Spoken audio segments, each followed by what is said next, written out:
visa-free for Nepali people to China.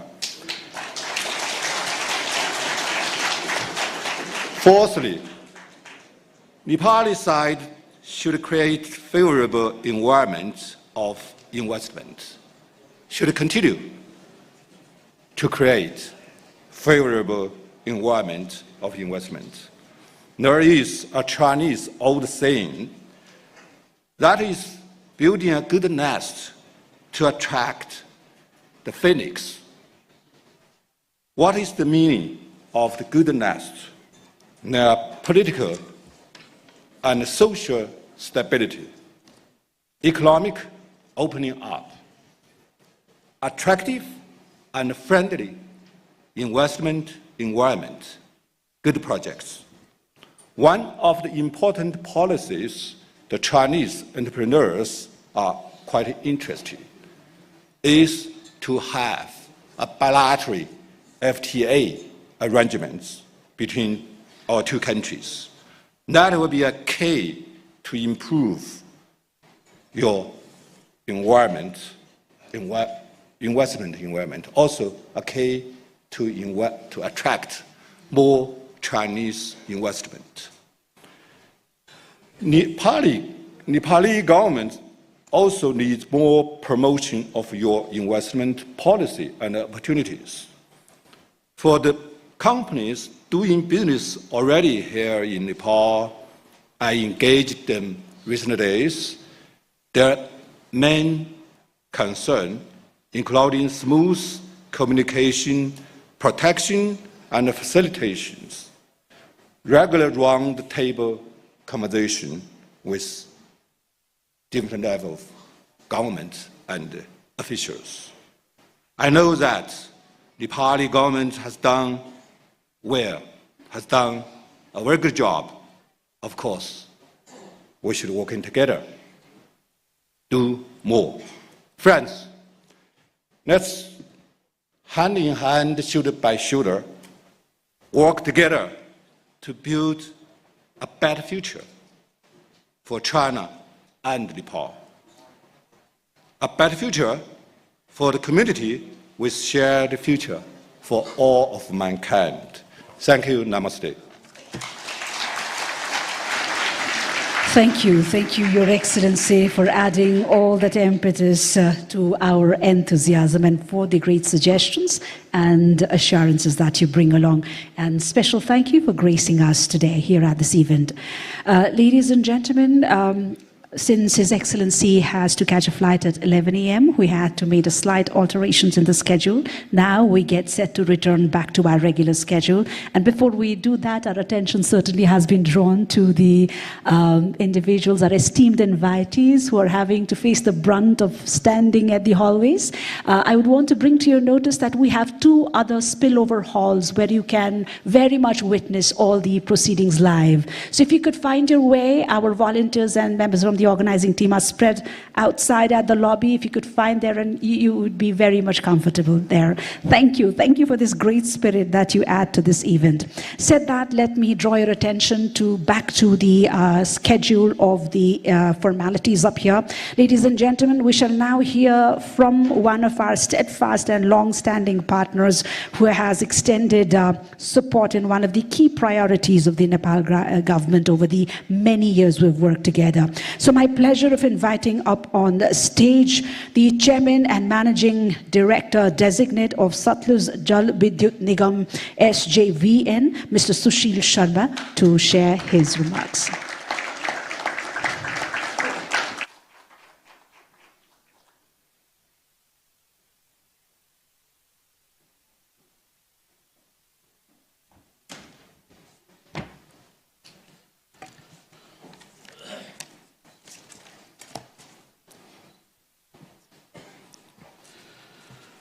Good morning, ladies and gentlemen. Right Honorable Prime Minister of Nepal, Cabinet Ministers, Chief Ministers, Chief Secretary of Government of Nepal, Secretaries of Government of Nepal, other dignitaries of Government of Nepal, His Excellencies, ambassadors of different countries, representatives from development partners, and media persons. I would like to thank Shri Sushil Bhattaji, CEO, IBN, for providing this opportunity to share my thoughts with this august gathering. SJVN has started its journey in Nepal way back in 2008 by signing an MOU for 900 megawatt Arun 3 hydroelectric project. And since then, we have moved a long way.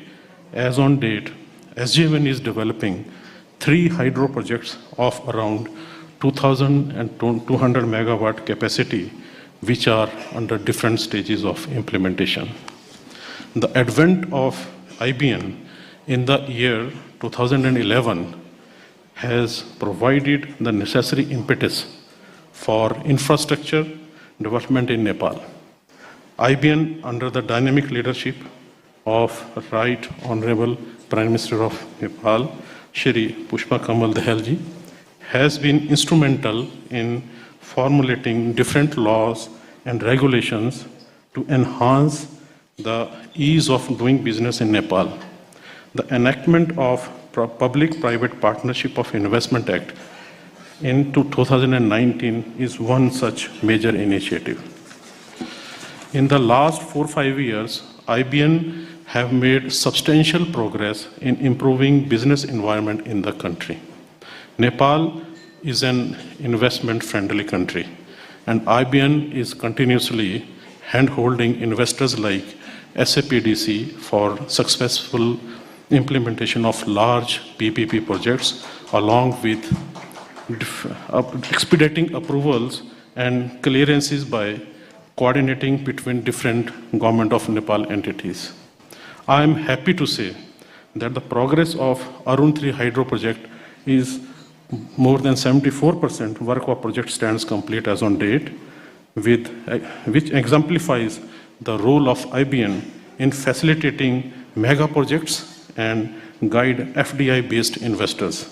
The expeditious clearance of Lower Arun DPR in a record time of 90 days, which has not happened in India itself, and conclusion of PDA and its signing are few such examples, which in itself demonstrates the capability, competency, and pace at which IBN can deliver. The IBN has proactively provided support for us for the import of construction material, machinery, plant and equipment, remittance of payment to foreign suppliers, coordination with different stakeholders, approvals, etc., in a time-bound manner, which is commendable and praiseworthy. Let's give applause to IBN for this thing. SJVN Limited, as on date, is developing 57 gigawatt of power projects in the field of hydro, solar, wind, thermal, and out of which 2,200 megawatt of hydro projects are in Nepal, for which investments of more than 33,000 crores, NPR, 330 billion NPR, will be drawn over the span of project implementation. I would like to highlight that SJVN is committed to generate more than 5,000 megawatt of hydropower in Nepal by 2030, out of the total economical viable potential of 42,000 megawatt.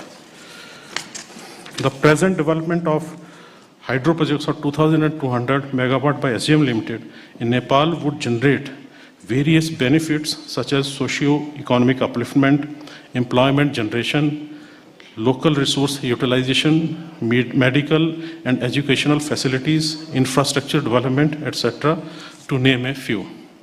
The total fiscal benefit in 25 years, along with the indirect benefits being extended to Nepal in the form of utilization of Nepalese resources, that is construction material like cement, steel, etc., will reach more than 1 lakh crore NPR, 1 trillion NPR.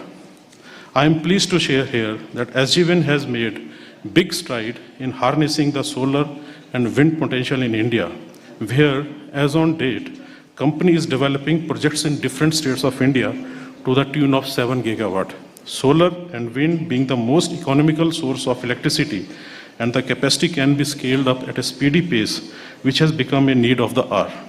I suggest that Nepal should also explore the possibility of coming up with large solar and wind parks, wherein SJVN would be happy to work with IBN in a PPP mode to install such facilities.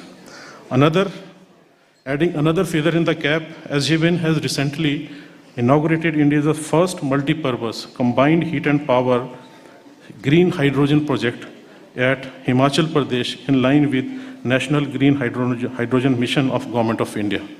Further, SJVN has been entrusted the task of being the nodal agency for green hydrogen pilot project in Nepal, which we are going to start shortly. On this occasion, I would also like to propose that IBN should be empowered to act as an infrastructure authority. We should be in a position to grant different licenses and approvals apart from facilitating the FDI. Investors which would immensely help in implementation of infrastructure projects in the power sector in a time-bound manner. A long-term power trade has been jointly agreed between India and Nepal during the visit of Right Honorable Prime Minister of Nepal to India. During the occasion, Honorable Prime Minister of India has mentioned that a target of importing 10,000 megawatt of electricity from Nepal in the coming year has been set. However, we know electricity market has now converted from seller's market into the buyer's market, especially in respect of India. Therefore, the development of hydro projects in Nepal requires time-bound and cost-effective completion so that the power generated in Nepal remains competitive in export market. On this occasion, I would also like to draw the attention of Government of Nepal towards areas where improvement is still required, especially laws regarding acquisition of private land, forest land, and ROW, customs, remittances, etc., for timely completion of ongoing projects. As such, all necessary regulations in transmission infrastructure need to be framed at the earliest to achieve this ambitious target, for which Government of Nepal is humbly requested to delegate more powers to IBN. Finally, I would like to highlight that Nepal's investment environment is ready for investors. As an investor, we hope that the government's successful collaboration with the private sector and international stakeholders will assist in remedying the obstacles, impediments, which will help for further betterness of investments and investment ecosystems. I wish IBN and Government of Nepal every success for this grand event. Thank you. Thank you very much. Thank you, sir. Thank you indeed. And we cannot be more thankful to receive such positive and substantive feedback at this very important juncture.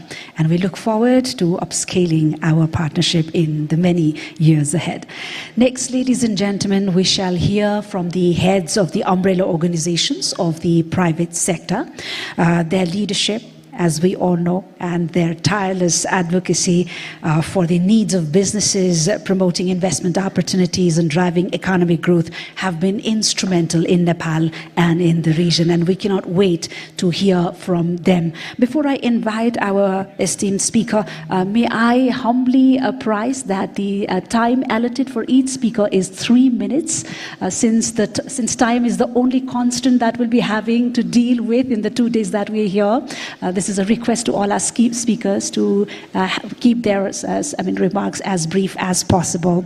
Thank you for your kind cooperation and your understanding. And said that, my pleasure, if I may invite now the President of Nepal Chamber of Commerce, Mr. Kamlesh Kumar Agarwal.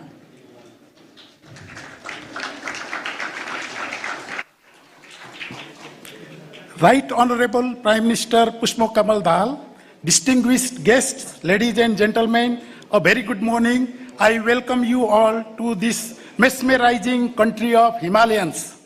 It is indeed a proud moment for the country to invite you all to the Emerging Nepal Investment Summit 2024. We have all gathered here to have a dialogue on investment opportunities in the country. which shall ensure progress, sustainability, and perpetual growth in this nation.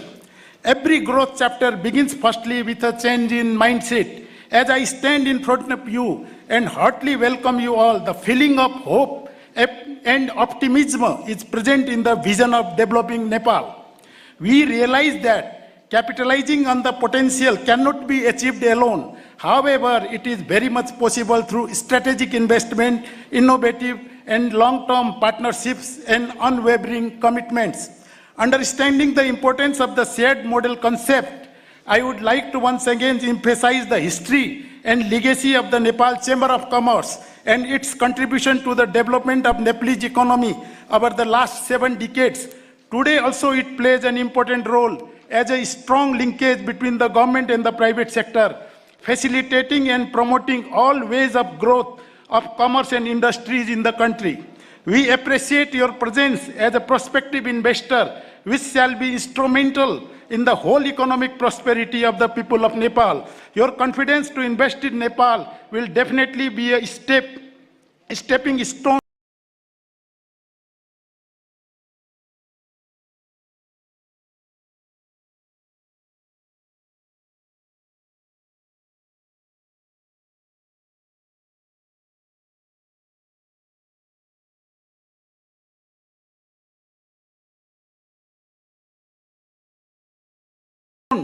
towards prosperous Nepal. As we manufacturing, forestry, herbs, mines and minerals and agriculture products, Nepal's demographic advantage provides more than 57% of the population falling within the working age group, which essentially provides capacities to various sectors.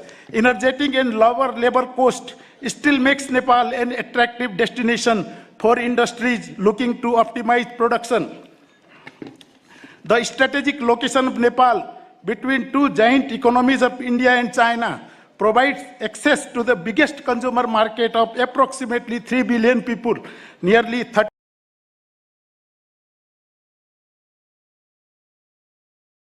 35% of the world population. Nepal's abundant endemic medicinal and aromatic plants, long history of traditional medicine, its international image as a place of spiritual healing, provide unique advantages in today's global health and wellness industries. Being ranked Nepal 19th globally in terms of highest remittance as percentage of GDP, it shows a good level of disposable income of its population, hence it drives consumption within the market. Various global platforms have promoted Nepal as a must-visit place, thus showing opportunities in the tourism sector. Global warming and climate change is one of the most burning issues and challenges faced by all of us. As the world is shifting towards zero emission through renewable energy sources, Nepal has a unique competitive advantage to lead the way in harnessing the power of green hydrogen. By embracing this technology, we can not only visualize a greener environment, but also mitigate climate change while following the path of economic growth. Various bilateral agreements along with active membership in different regional and international associations of nations also provide an open, supportive climate for investments in Nepal. We business communities, Nepal is experiencing a socialist-oriented market economy with a strong commitment of all political parties to further continue this and reach newer heights of development by facilitating easy entry, smooth exits and repatriation of return in the form of capital appreciation and dividends. I would also like to remind and thank of the initiatives taken by the Nepal government to propose amendments in various acts and regulations to create a better investment conducive destination. Lastly, I would like to conclude by urging all present here to wholeheartedly embrace the spirit of innovation and collaboration and embark on a journey of growth, prosperity, and shared success. Together, let us unlock the full potential of Nepal and make our way towards a better tomorrow. Thank you. Looking forward to today's session. Have a great day. Thank you. Thank you, sir. Thank you indeed. Ladies and gentlemen, please join me now in inviting the President of Confederation of Nepali Industries, CNI, Mr. Rajesh Kumar Agarwal. Right Honorable Prime Minister, distinguished dignitaries, ladies and gentlemen. It is with great honor and privilege that I stand before you today as the President of the Confederation of Nepalese Industries at this auspicious occasion of the Nepal Investment Summit 2024 organized by the Government of Nepal.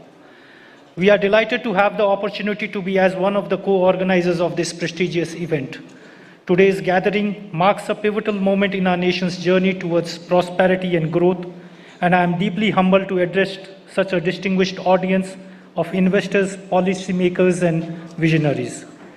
Nepal, with its abundant natural resources, cultural diversity, and strategic location, presents a wealth of opportunities for investors seeking to make a positive impact while achieving sustainable returns. From tourism to technology, infrastructure development to renewable energy, education to healthcare, our country offers a fertile ground for innovation, entrepreneurship, and inclusive growth. I extend a warm welcome to investors from around the world, inviting you to explore the myriad investment prospects that Nepal has to offer. Together, let us seize this moment to capitalize on the momentum generated by this summit and translate it into tangible investments that drive job creation. Nepal's unparalleled natural beauty, including the majestic Himalayan range and diverse cultural heritage, marks it as a prime destination for adventure seekers, nature enthusiasts, and cultural tourists. With a strategic focus on sustainable tourism practices, there is significant room for investment in eco-friendly accommodations, adventure tourism services, and infrastructure development.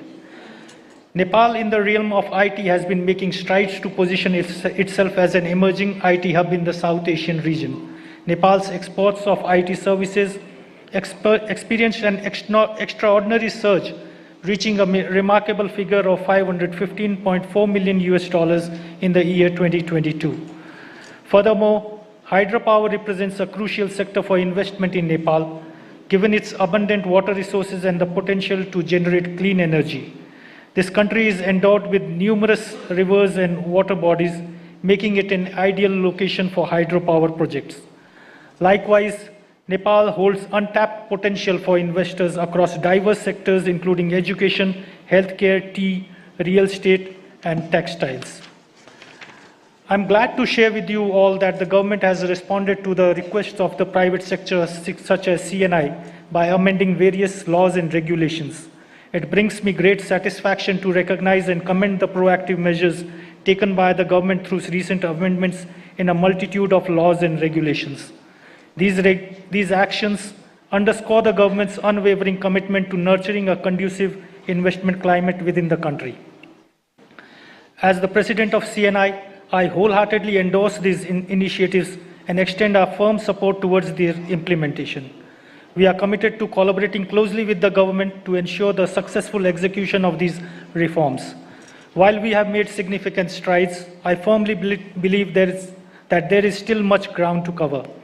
I am optimistic that the government will continue to extend its support and foster a favorable environment for investors in the days ahead. Also, please rest assured that CNI is committed to providing unwavering support and assistance to investors seeking to navigate the intricacies of the Nepalese market. In closing, let's seize this moment to drive transformative change and sustainable growth in Nepal. I strongly believe together we can unlock our country's full potential through collaboration, innovation, and shared vision. Thank you. Thank you, sir. Thank you indeed. May I now invite for his remarks the President of the Federation of Nepali Chambers of Commerce and Industry, FNCCI, Mr. Chandra Prasad Dhakal.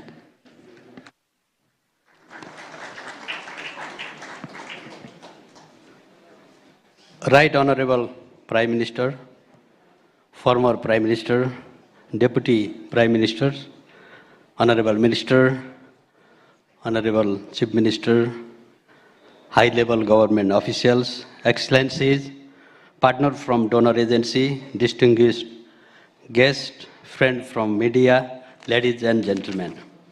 It is an honor and privilege to welcome you to the third Investment Summit 2024.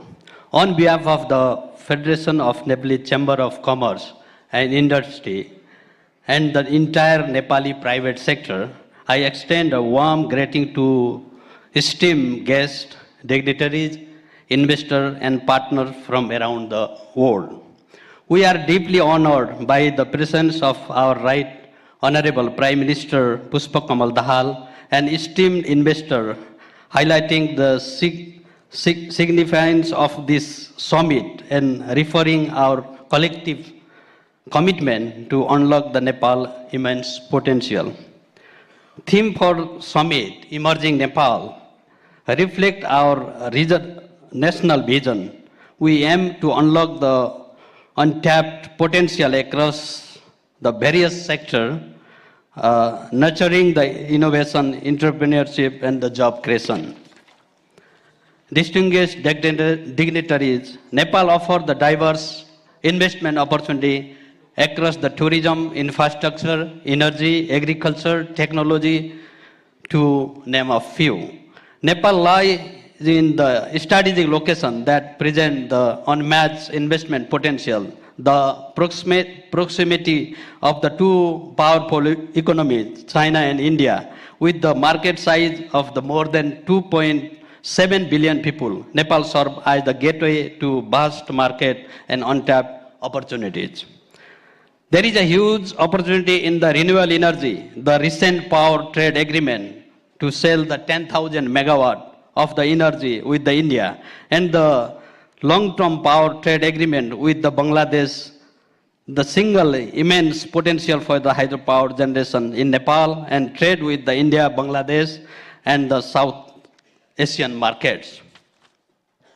In the tourism, Nepal rich the cultural heritage and the natural beauty with the modern infrastructure, including airports, road, cable car, theme park, hotels, and resort to welcome the tourists from around the world.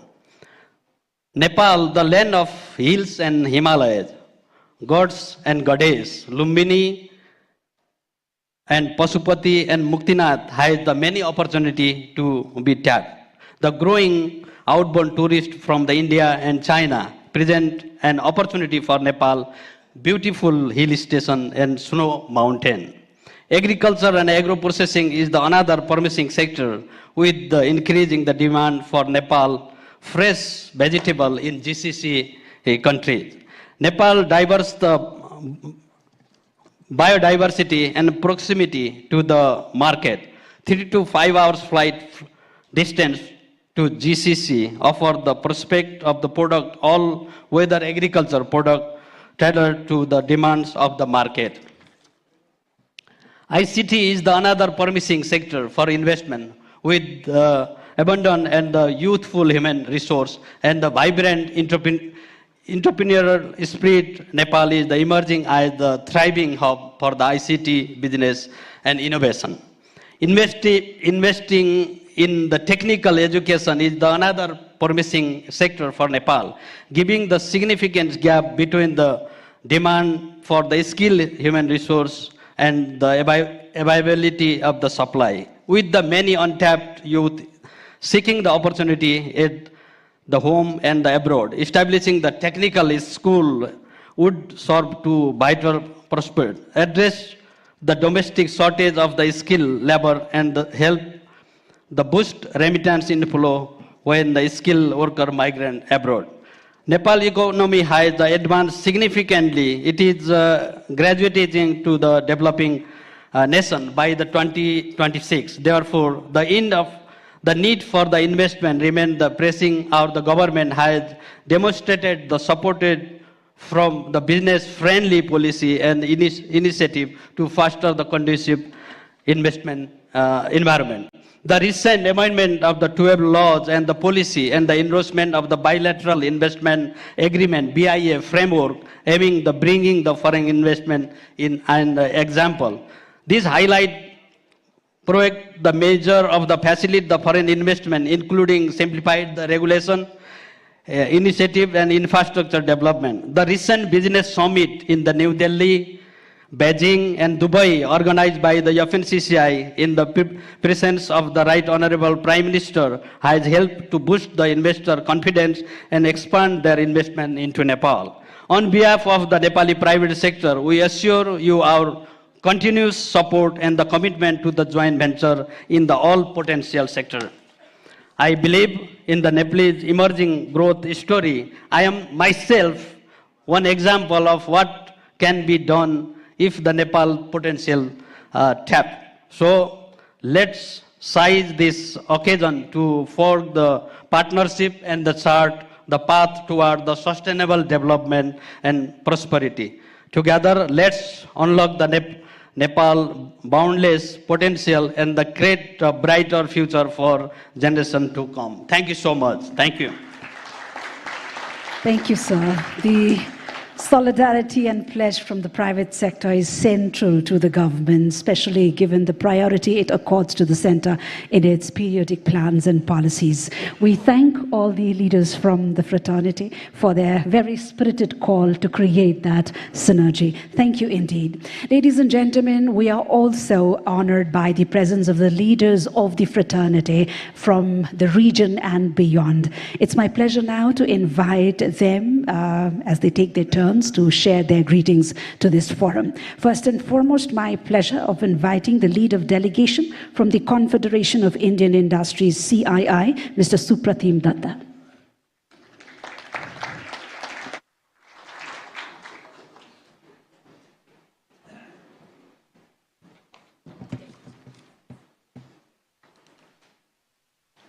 Right Honorable Prime Minister, Mr. Pushpa Kamal Dahal, distinguished guests, ladies and gentlemen, it is a great privilege for CII to participate in the third edition of the Nepal Investment Summit. We are honored to share the platform with Right Honorable Prime Minister and Minister of Finance, Barsam Manpunji.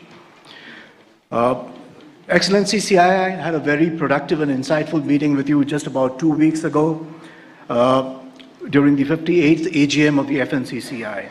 Your vision statement for Nepal, the potential that Nepal holds for us, has bolstered the confidence of the Indian enterprise in Nepal's economic potential going forward. The CII, on its part, is a strong believer in the enduring relationship between India and Nepal.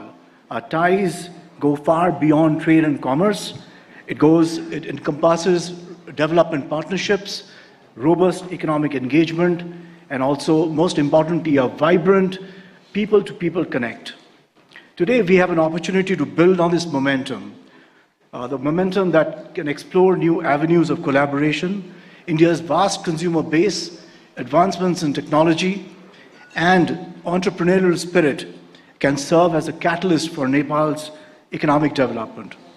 While Nepal's strategic location and natural resources offer immense potential for Indian enterprises to participate in this growth story. From CII, we see many opportunities to work together.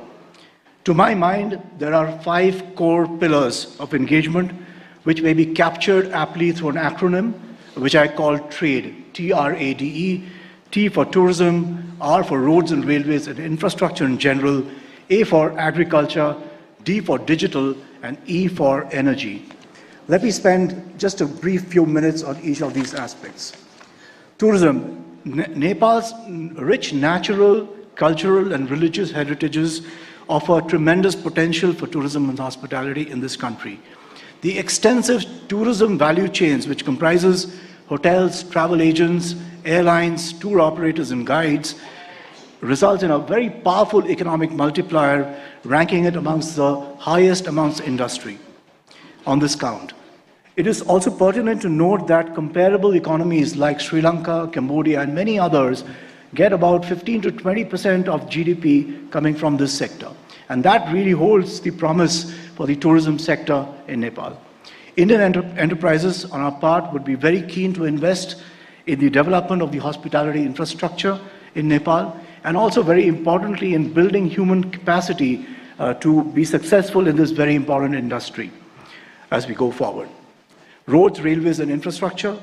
World-class infrastructure, as all of us know, is key for development. On the one hand, it is a prerequisite, in a manner of speaking, for boosting economic activity, but it's also, on the other hand, a force multiplier for job creation and for private consumption. Indian industry believes it can partner Nepal in its infrastructure mission We would be keen to explore projects encompassing road connectivity, airports, railway networks, intercity highways, and expressways. A for agriculture. Agriculture remains a very significant contributor to the GDP of Nepal. It's about 25%, but importantly, it also contributes 60% or employs 60% of the total workforce in the country.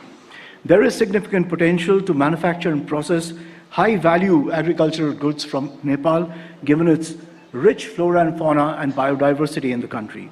We can go up the value chain through products like medicinal and aromatic plants, pet food, horticulture, honey, tea, coffee, etc., which have all been already identified by the government of Nepal. I think where there is a potential to work together is on investments in seed technology, in agri-tech, in building fertilizer capacity within the country, so that this contributes to enhancing the productivity of the agriculture sector within Nepal. Investments in climate-smart agriculture, in agroforestry, leveraging the power of technology is going to be critical to build resilience in agri-value chains and creating sustainable livelihoods in Nepal. This is very critical, especially given what's happening these days on climate change and the extreme weather events that are now a reality of life. But I think the key point I will make on agriculture is that the economic multiplier of agriculture can be amplified many-fold if you can integrate seamlessly agriculture with forward linkages with value chains in food processing and FMCG categories. And that's what we are actually doing already in the company that I represent, and I talk about that in a minute. I think this can in turn lead to the virtuous cycle of employment generation, of conserving foreign exchange, and in fact actually import substitution, and also spurring higher levels of private consumption in the country. D for digital. IT exports, somebody already has spoken about it, has already crossed the 500 million mark in 2022 and is actually doing very well already. But I think the potential here is to quadruple that number in the near to medium term to $4 billion.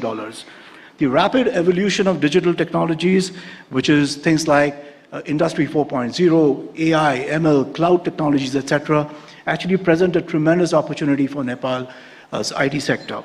The rapid development of the IT sector in Nepal, along with a vibrant startup ecosystem, can actually engender a virtuous cycle again of employment creation, of foreign exchange earnings, and provide a fillip to private consumption in the country and reaping the demographic dividend that Nepal has got.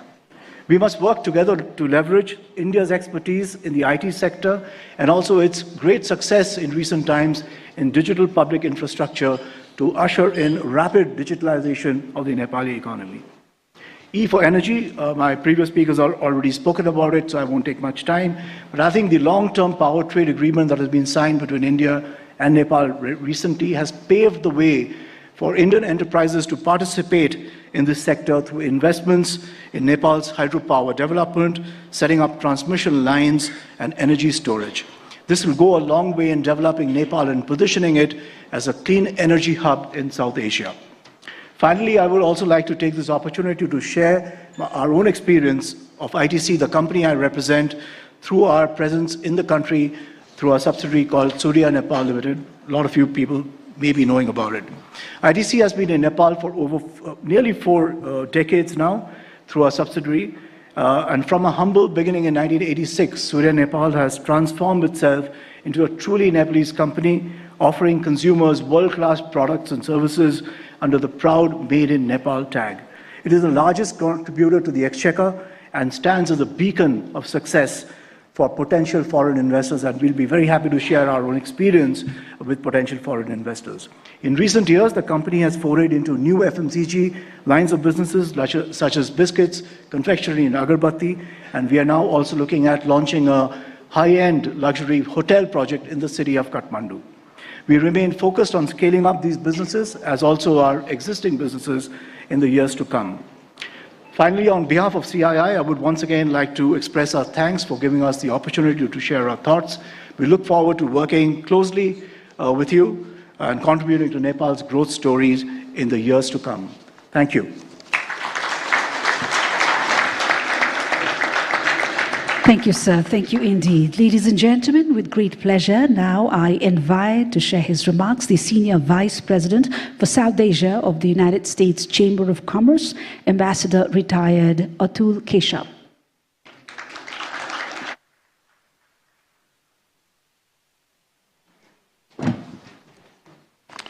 Namaste and good morning, ladies and gentlemen. It's a delight to be here. Honorable Prime Minister, Minister Poon, members of the government, distinguished delegates, what a delight to be in Kathmandu. You know, we Americans are not neighbors, but His Excellency Ambassador Thompson, my dear friend, will tell you that Americans love Nepal. They love Nepal because it is the sacred land of Lord Buddha, it has the beautiful Himalayas, and the American people have had a deep love for this country for a very, very long time because of the warmth of your people. So it's a great honor to be here. Friends, I bring you the very warm greetings of the United States Chamber of Commerce in Washington, D.C.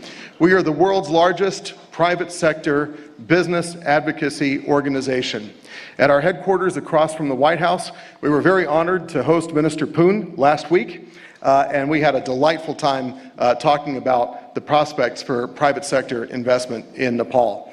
Back in October, we hosted your Honorable Foreign Minister for the ceremony that accredited the very newest and 130th American Chamber of Commerce right here in Kathmandu, Nepal. So we've had very warm and friendly engagements with the government of Nepal, and we look forward to having that continue. And I invite all of you to come and visit us at the U.S. Chamber of Commerce in Washington, D.C. Friends, I last came here 10 years ago when I was an American diplomat, and there have been some real tough times in this country in the past 10 years. The earthquake, the pandemic, so much suffering. But what has really lifted my heart with joy in these past 2 days in Kathmandu is the amount of progress that Nepal has made despite these tough setbacks. The fact that you're having this wonderful summit, that you have a growing stock market, that you have a growing GDP, growing personal wealth is really remarkable. At the United States Chamber of Commerce, we believe in the Founding Fathers' credo of life, liberty, and the pursuit of happiness. And we want that for Americans, and we want that for all of the people of the world. And it's a delight to see Nepal doing well.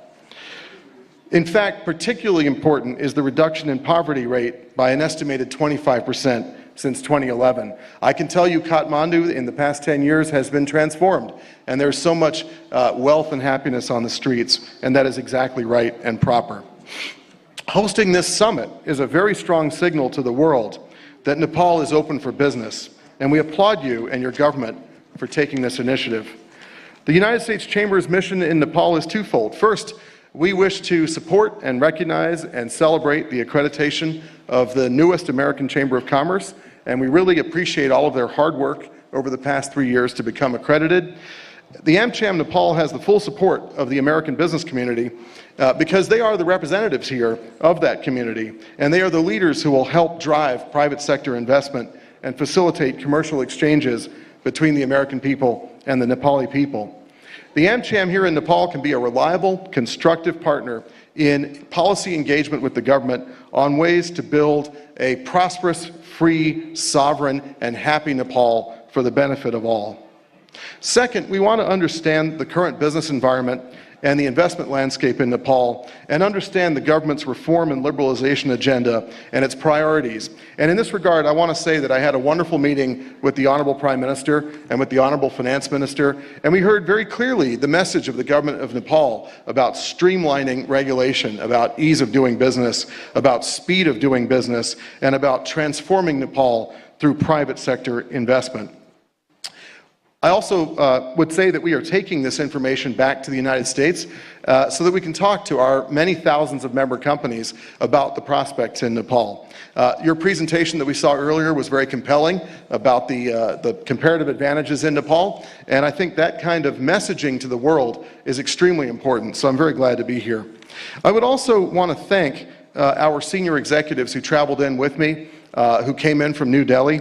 We have a lot of senior American executives in the region who make investment decisions. They're in Delhi, they're in Gurgaon, they're in Mumbai, of course, and in Bengaluru, and they're so close by. And these are people who are senior in American companies. They are empowered to make investment decisions. It is clear that Nepal has amazing opportunity in ICT, energy, tourism, agriculture, infrastructure, and financial services. These are areas of great interest for American companies.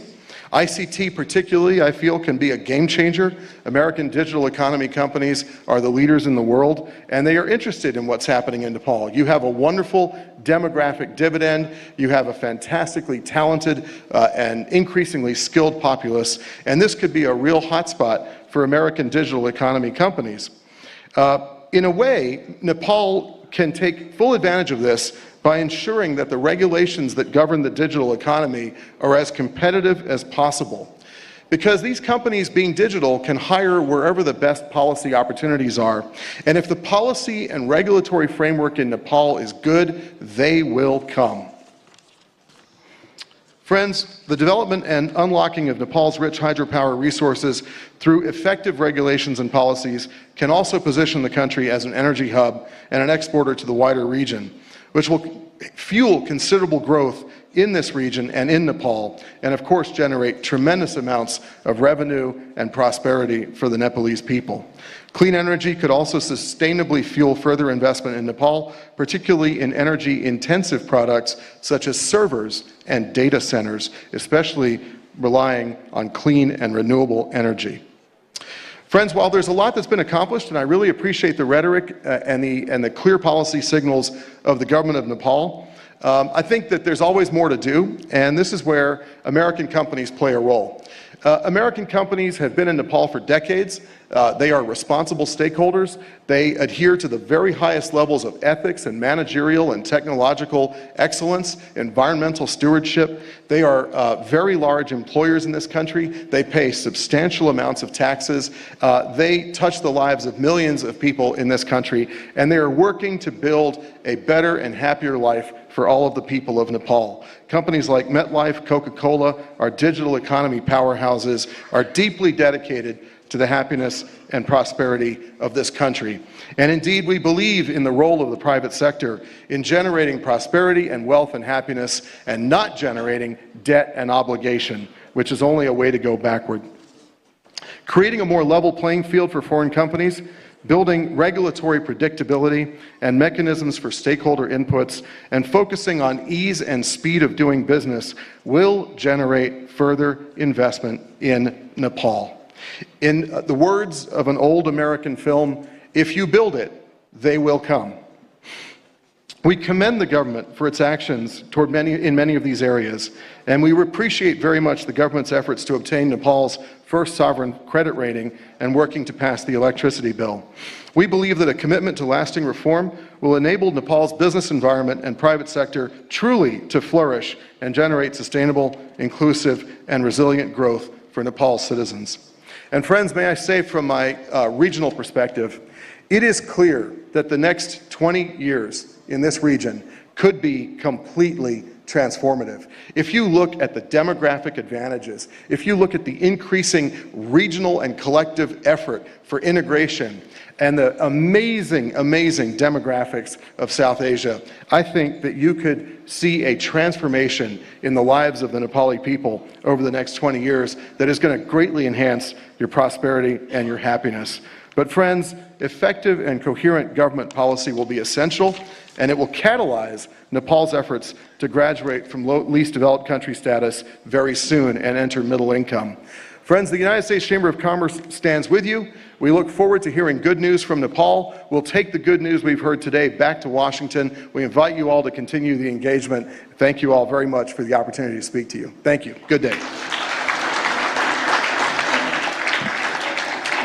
Thank you, sir. Thank you indeed. Ladies and gentlemen, please join me now in inviting to the podium President of the SAARC Chamber of Commerce and Industries, Mohammad Jassim Uddin.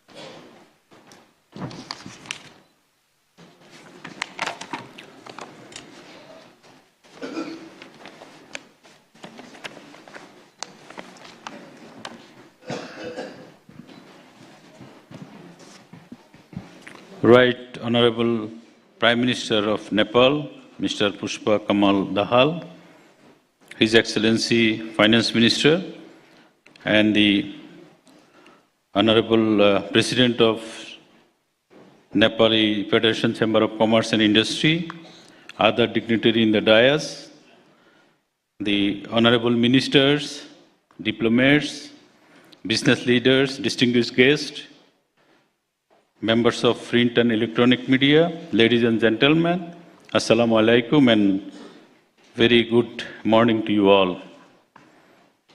On this momentous occasion, I am honored to join the inaugural ceremony of the 3rd Nepal Investment Summit 2024, held in capital of Nepal, a beautiful city of home of the world's highest mountain peak. On behalf of SAARC Chamber of Commerce and Industry, I extend my heartfelt gratitude to the government of Nepal and the supporting organization for their dedication in hosting this prestigious summit for the 3rd time. The presence of such distinguished gathering today is a powerful sign of Nepal's growing importance and the business expansion of the global and regional scale. So I congratulate Nepal for this landmark arrangement. Distinguished guests, today's investment summit serves as a springboard for the further networking and the continuing potential investors, developers, national and global business leaders, policymakers, and other key stakeholders.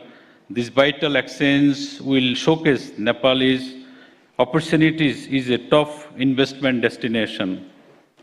The SAARC region boasts immense potential, the vast market, a young and dynamic and the diverse resource.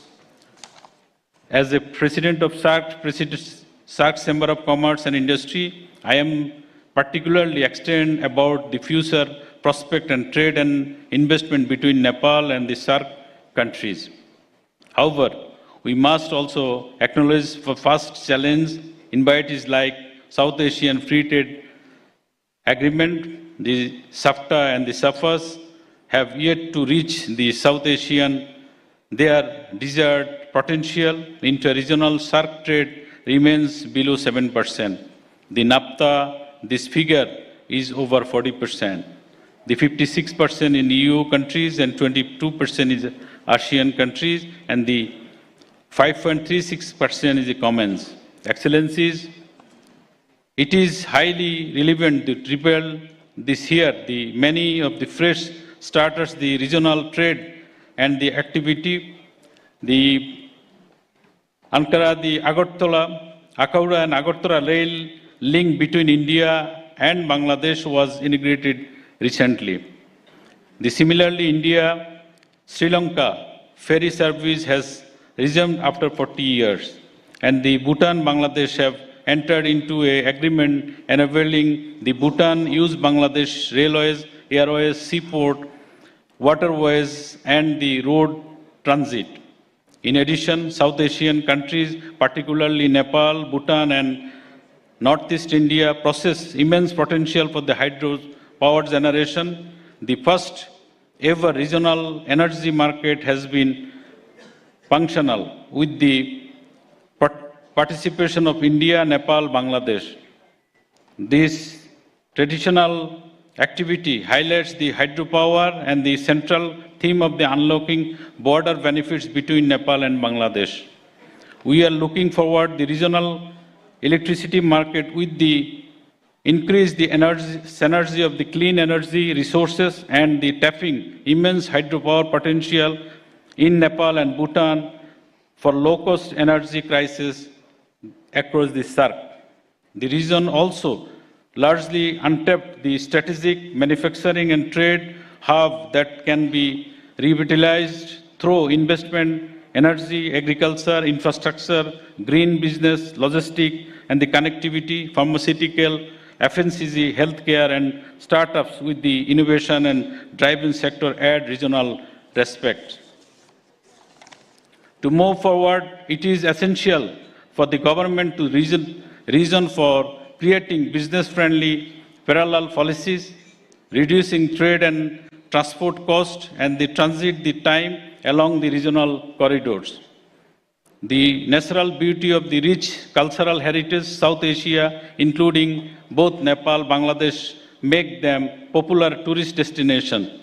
By joining forces, joint initiatives, we can create win-win situation for all the involved. Collaboration can extend both beyond energy, e-commerce, educational exchange programs, secondary, tertiary, and the technical levels. This foster skill as well develop the workforce across the region. In this era of fourth industrial revolution, digitalization has been opened new avenues for the innovation, efficiency, and the inclusion, bringing new facilities and the individuals, organizations, and nations. Significant advanced digital technologies have driven dynamic changes for the way we communicate, the access of information, to how we conduct the business. Following these changes, new drivers and the considerations are also emerging, especially for cooperation in skill development, harmonize the regulatory framework, and the cybersecurity measures in essential. So, despite the challenge, I am confident that we can build a more vibrant future for regional trade. Cooperation during COVID-19 pandemic, notably vaccine access, financial support, and the food supply, and the example of the new dimension of our regional ties. Let us leverage this summit as a platform for address the first shortcomings by streamlining the regulations, fostering across-border collaboration, and the investing in the infrastructure. We can unlock the true potential of SAARC. In conclusion, I would like to stress the importance of the South Asian regional cooperation in the new context. I hope we can work together to identify new opportunities, foster innovation, define our approach to lead the global trade. Let us harness the potential of Nepal to build a brighter, more prosperous future for South Asia. Thank you for your attention, and I look forward the valuable discussion, insights that will enhance of the investment summit. Thank you. Together, we can create a more prosperous and the interconnected South Asia. I wish a great success of the third Nepal Investment Summit 2024. Thank you all. Thank you. Thank you so much, Mr. Mohammad Jasimuddin, the President, SAARC Chamber of Commerce and Industries, and to all the esteemed speakers who have represented their voices at this forum. Thank you for the essence of solidarity and optimism that you bring along, and special thanks for your valuable remarks and the love, affection, and cordiality you usher into this forum. So that, ladies and gentlemen, we will now be hearing from our steadfast and long-standing allies who have contributed immensely in shaping Nepal's economic landscape. First and foremost, it's my pleasure to invite to share his remarks the Acting Vice President of the Asian Infrastructure Investment Bank, AIIB, Mr. Rajat Mishra.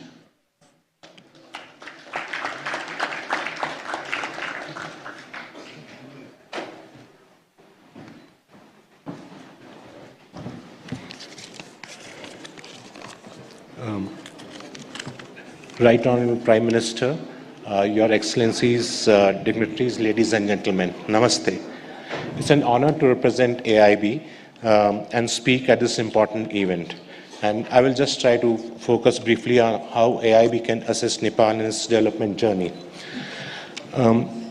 Nepal is at a historic cusp, scheduled to graduate from category of LDC to medium income country very quickly.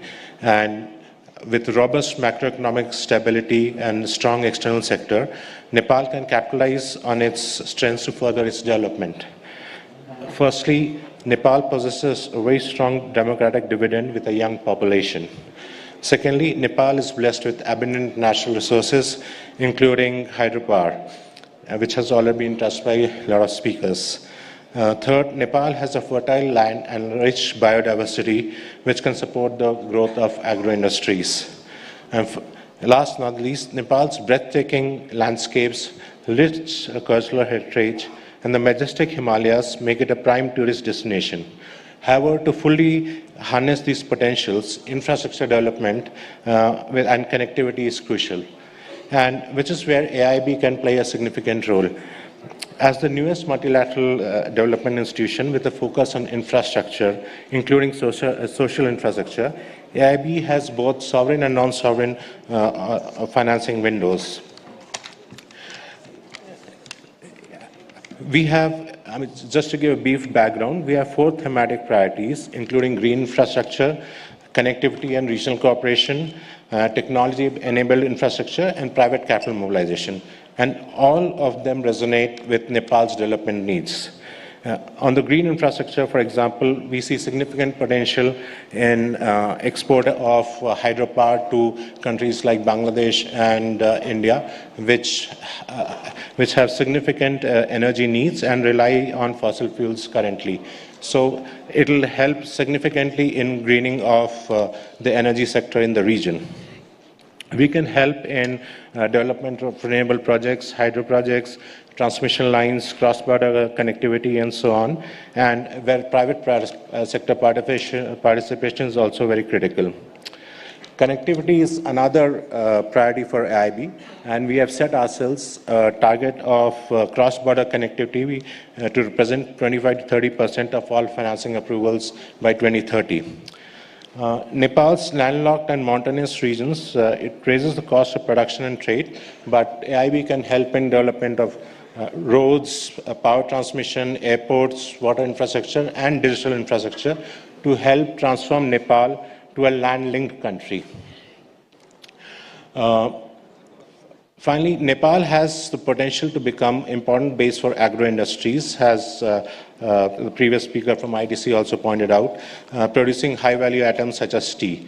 AIB has experience in financing connectivity to tea gardens through a rural road connectivity program in India, and we understand the importance of skilled manpower and connectivity of such industries. And we recognize the importance of investing in Nepal's demographic dividend. To ensure that the youth stay in country and contribute to its development, investment in education and health is essential. AIB can invest in social infrastructure, including both public and private education and healthcare facilities. In conclusion, AIB stands ready to support Nepal in its development journey. Through our focus on green infrastructure, connectivity and technology, and private capital mobilization, AIB can contribute to Nepal's sustainable development. Together, we can build a prosperous and resilient Nepal for future. Thank you very much. Thank you, sir. Thank you indeed. Ladies and gentlemen, please join me now in inviting to the podium the Vice President for Central West and South Asia, Asian Development Bank, ADB, Mr. Yin-Ming Yang.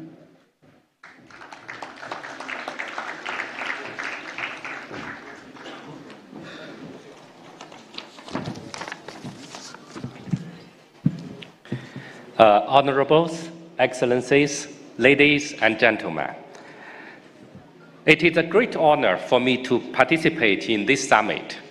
On behalf of the Asian Development Bank, let me extend our warmest congratulations to the opening of the third summit.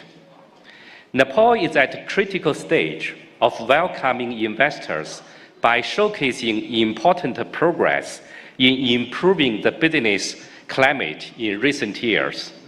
The country is well placed to harness the benefit of the richer natural resources and the friendly external relations in critical areas such as water resources, green energy, agriculture and tourism, trade and investment. In my remarks, I will touch upon ADB's operations in Nepal and share our views on priorities for promoting investments. ADB is seeking opportunities to expand our private sector operations. Our investments include a hydropower project, lending to SMEs, including women-led business, partnership on trade finance with financial institutions, and the support through venture capital. ADB and the World Bank Group are currently preparing a joint approach for our forthcoming country strategies. The joint approach allows closely aligning all our operations during the period 2025 to 2029, including in private sector development. Coming to my views on how to promote investments, especially from the private sector, I would like to share a three-stream approach, namely upper, middle, and downstream support. On upstream support, ADB's sovereign and non-sovereign operations will collaborate under one ADB approach to introduce reforms to strengthen the enabling environment for the private sector development. Through a mix of our instruments, mainly policy programs, investment projects, and technical assistance, ADB works with a wide range of stakeholders to help pinpoint critical reforms and integrate them into our operations.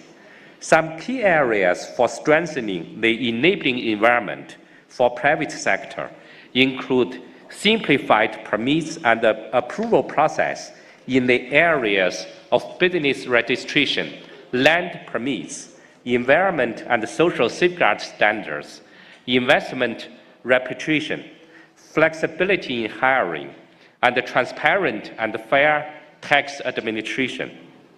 Furthermore, ADB is developing a PPP roadmap for Nepal and will support priorities identified in the roadmap.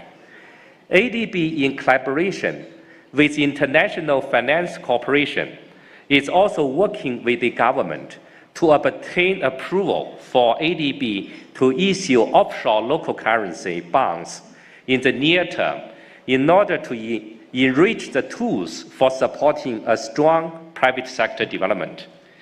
Coming to mainstream support, ADB offers support for PPPs in the form of transaction advisory services at every stage of the project cycle. ADB deploys significant resources to support upstream and midstream activities for PPPs. ADB envisages some midstream opportunities for private sector support to be embedded in its sovereign operations, and will therefore screen each project at early design stage to identify such possibilities. For example, in the PPP roadmap for Nepal, our initial assessment shows the potential for PPPs in solid waste management, smart metering, solar parks, options and maintenance of roads and tunnels, consistent with ongoing federal reforms.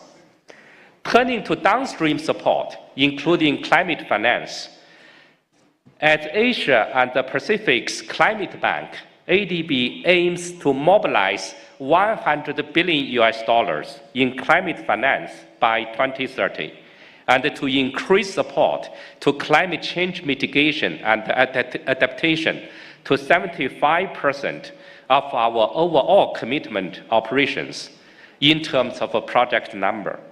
ADB supports the financing needs of our developing member countries, including the private sector, especially in meeting their climate goals and the net zero target.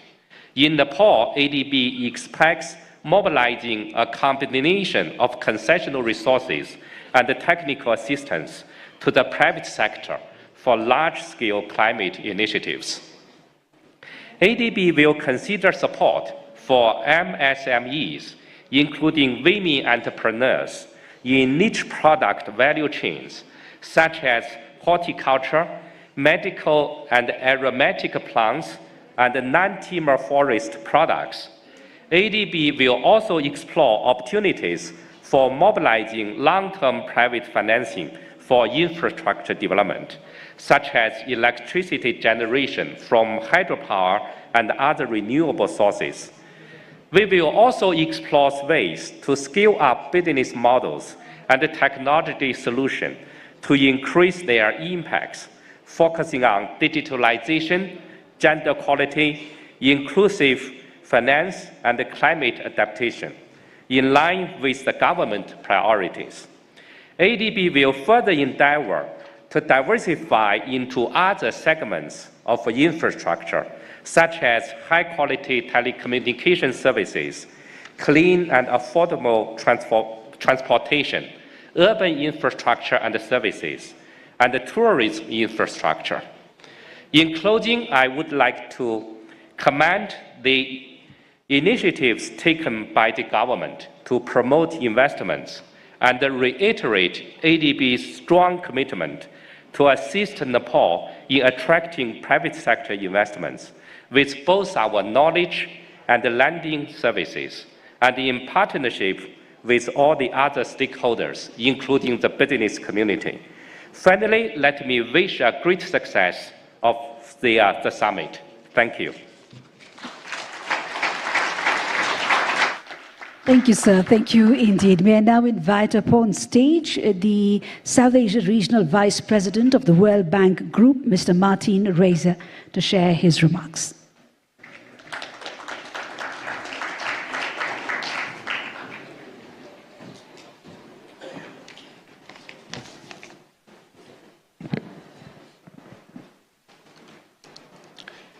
Right Honourable Prime Minister, Honourable Finance Minister, respected former Prime Minister, Excellencies, heads of delegations, ladies and gentlemen, partners and friends.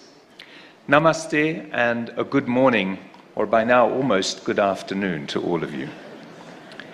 It's a great pleasure to be back here in Nepal and very exciting to participate in this third Nepal Investment Summit. I'm here with a delegation of colleagues from the World Bank, from the IFC, and from MIGA.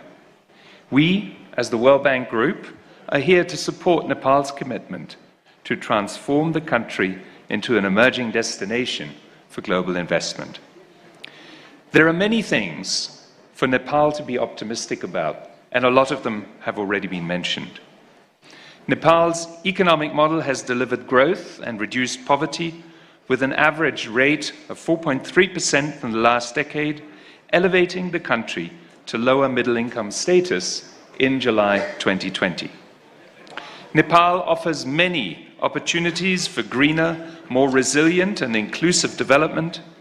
Lucrative growth drivers include the hydropower, tourism, agribusiness and IT sectors, which offer comparative advantages and export potential and can spur job creation. The government has taken many proactive steps to facilitate both domestic and foreign investment across sectors. The World Bank Group also acknowledges the recent government decision to amend 9 laws through an ordinance.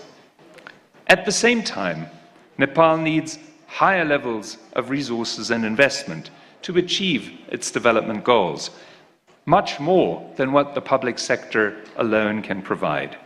According to Nepal's National Planning Commission, Nepal will need to mobilize $2.75 billion per year in private investment if it is to achieve the Sustainable Development Goals by 2030. To improve the climate to attract these investments and crowd in private sector, both domestic and international, several priorities stand out. First, Nepal will need to continue to improve the legal and regulatory environment. My friend Yang Yingming has outlined a number of areas in this regard, so let me not dwell on this. Second, we recommend the development of a national investment policy that translates broader FDI and domestic investment targets into specific strategies across sectors. One of the previous speakers mentioned the long-standing dialogue we've had, for example, on the development of the electricity bill. This is an example of the kind of sector-specific legislation based on continuous dialogue that Nepal needs to embrace. Nepal should also strengthen the institutional capacity at the federal and subnational levels to implement credible PPP projects and improve service delivery. So many of the previous speakers have mentioned opportunities in this regard, particularly in the infrastructure sector. And perhaps more fundamentally, Nepal needs to be ready to embrace greater competition and level the playing field for new investors to come in.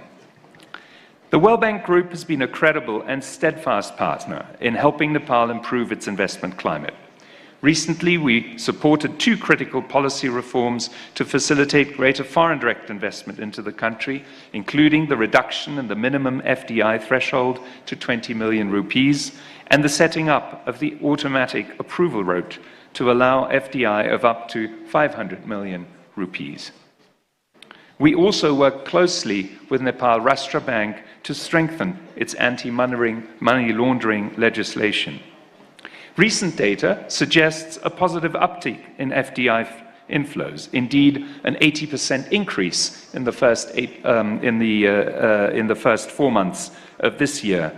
In the first 7 months of FY24 compared to the same period in FY23. We are helping Nepal conduct investment assessments into the investment climate, including through the World Bank's flagship Be Ready report, which will be released in September this year and will assess the overall investment climate. We're also carrying out similar assessments at the provincial level to help identify opportunities and constraints at the subnational level. The World Bank Group is here as investors. IDA, IFC, and MEGA offer financing models that can catalyze private investment and offer national and international stakeholders an unrivaled opportunity to strengthen development impact. We have invested, we're ready to invest, and we're ready to do more. Indeed, jointly with our partners in the Asian Development Bank, we have recently signed an MOU to expand investments in Nepal's hydropower potential, including the flagship Upper Arun and Dutkoshi projects, with major expected benefits not just for Nepal's economy, but for Nepal's neighbors in South Asia. We are here as development partners to continue supporting the government's reform agenda, which is critical to unleash private sector potential.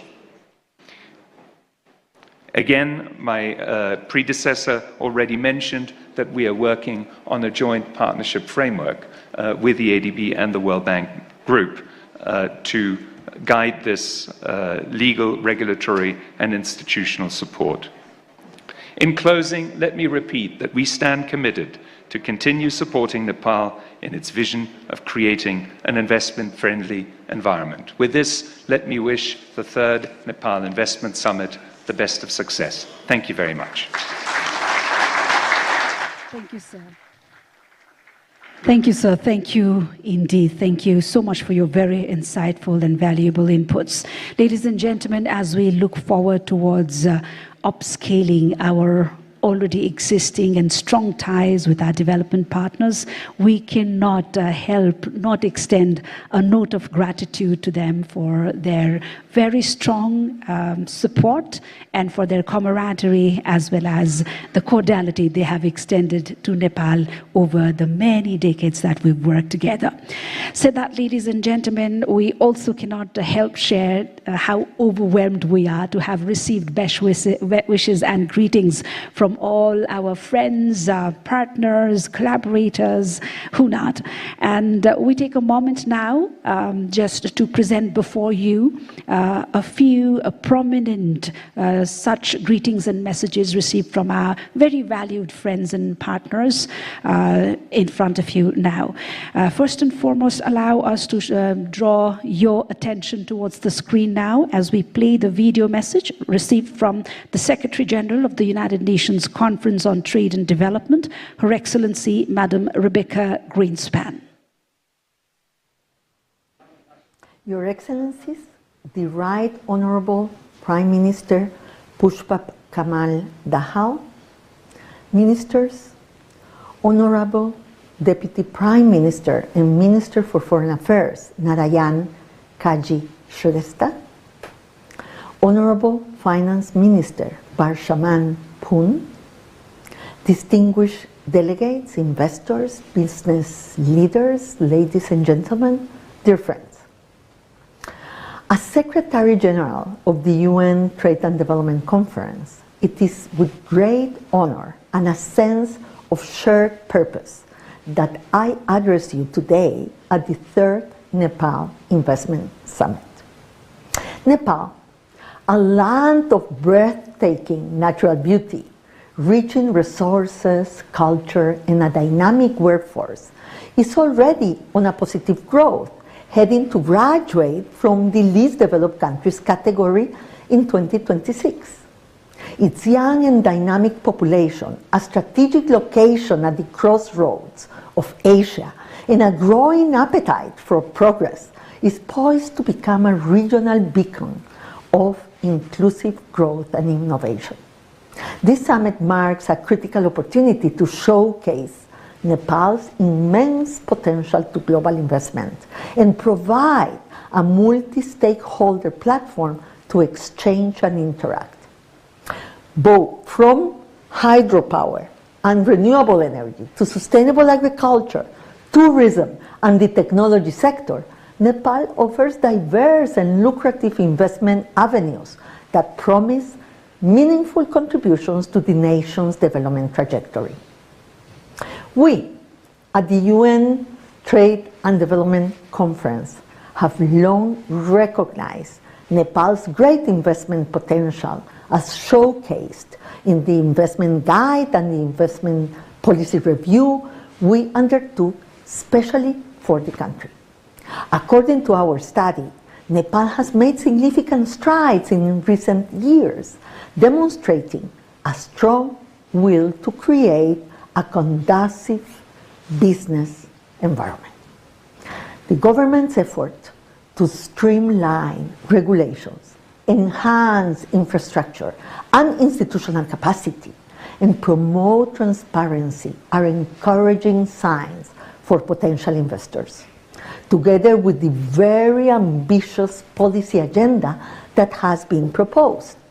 Policies like the new Foreign Investment and Technology Transfer Act, Industrial Enterprise Act, Public-Private Partnership Act, IP Policy and Labor Law are important reforms in Nepal, along with several other investment-related policies in the pipeline to improve its business environment. As Nepal continues on this path, ensuring a level playing field for both domestic and international investors will be essential to attracting the scale of investment needed to reach its full potential. We must also prioritize investments that empower women, youth, bridge social divides, and that address Nepal's unique vulnerability to climate change. Investing in green technologies, resilient infrastructure, and climate-smart agriculture is not merely a profitable choice, but an urgent necessity for Nepal's long-term prosperity and security. We at UNCTAD stand as a steadfast partner to Nepal on this journey. Our reports, conferences, and technical programs are available to support the government in creating policy frameworks that promote sustainable investment, build capacity, and foster technological innovation. Distinguished guests, the opportunities before Nepal are vast. By working together, government, the private sector, investors, civil society, and international partners, we can unlock Nepal's potential and build a future where economic growth, social progress, and environmental sustainability go hand in hand. Let this summit be a catalyst for bold action, innovative partnerships, and a resounding commitment to a prosperous and inclusive future for Nepal. I thank you. And we extend our bit of gratitude for these very optimistic and encouraging words from the United Nations Conference for Trade and Development. Thank you, Your Excellency. Ladies and gentlemen, this summit is all about laying a foundation to creating new ties and to bolstering networks, both old and new. And in this regard, today for us is a fresh beginning. And this say finds its relevance in the newer and the changing world realities and the context as well. And amidst the heightened developments triggered by technology, AI, and whatnot, our needs are shifting, and therefore the importance of coming together. Nepal cannot wait, trust us. Nepal cannot wait to reap from your expertise, your resources, your knowledge to create that essence of solidarity and prosperity together. Thank you one more time for your very, very valued presence herein. Said that, ladies and gentlemen, we will now be hearing from high representatives from our very, very esteemed and close allies, friends, partners since a long, long time now. Friendships that date back ages old. And they would be introduced by their excellencies, the ambassadors of the friend nations who represent them. Ladies and gentlemen, the friendship, support, and collaboration have yielded countless opportunities of growth and progress for Nepal, and they continue to shape the trajectory of Nepal's development journey. Said that, and with immense gratitude, I have the pleasure, first and foremost, of inviting upon podium His Excellency, the Ambassador Dean R. Thompson, the Ambassador of the United States to Nepal.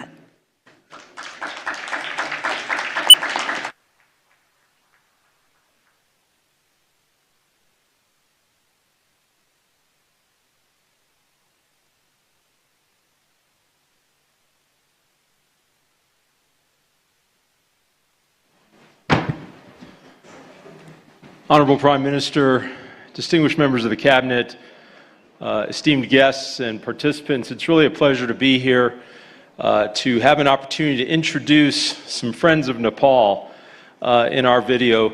But quickly, I just want to say, for 77 years, the United States has been a steadfast partner working closely with Nepal on its development journey, and we're so proud that as we look forward for the next 77 years, we're poised to invest billions of grant-based assistance in developing infrastructure, transportation sectors, health sectors, and many, many other areas of Nepal.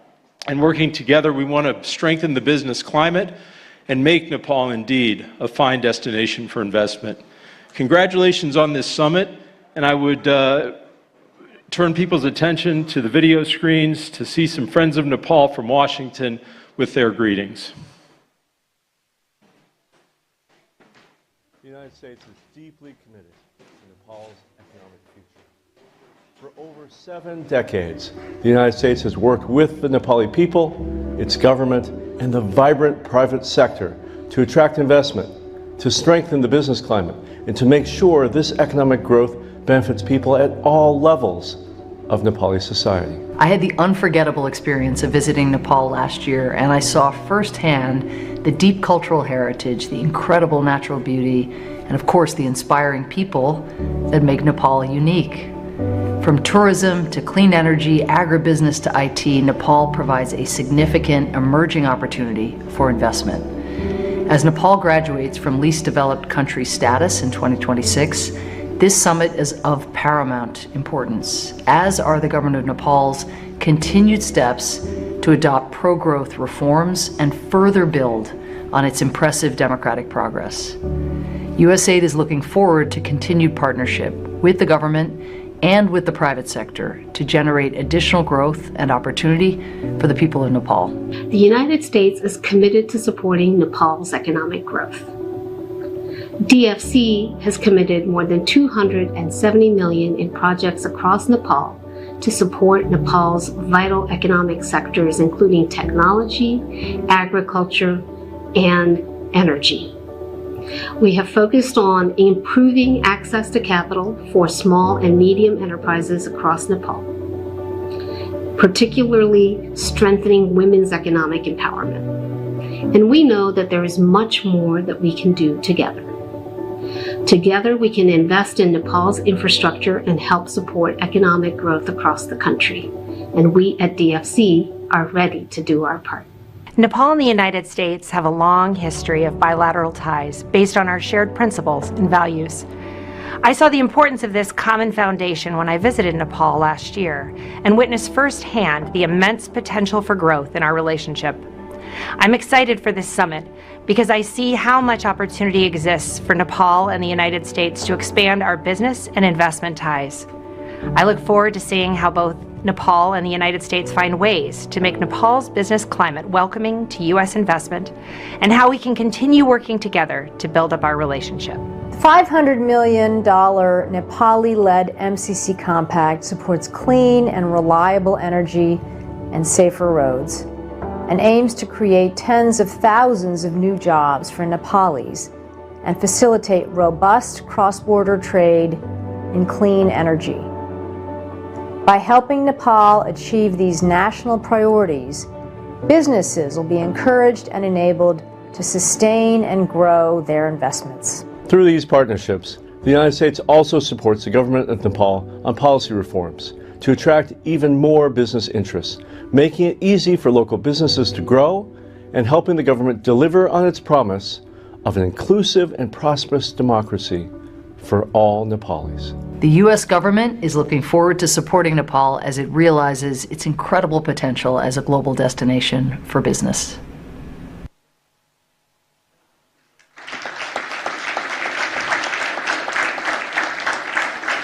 Without further ado, ladies and gentlemen, thank you, Your Excellency. Thank you indeed. May I now invite up on stage the Regional Director of the Foreign Commonwealth and Development Office, FCDO, Mr. Ben Mellor.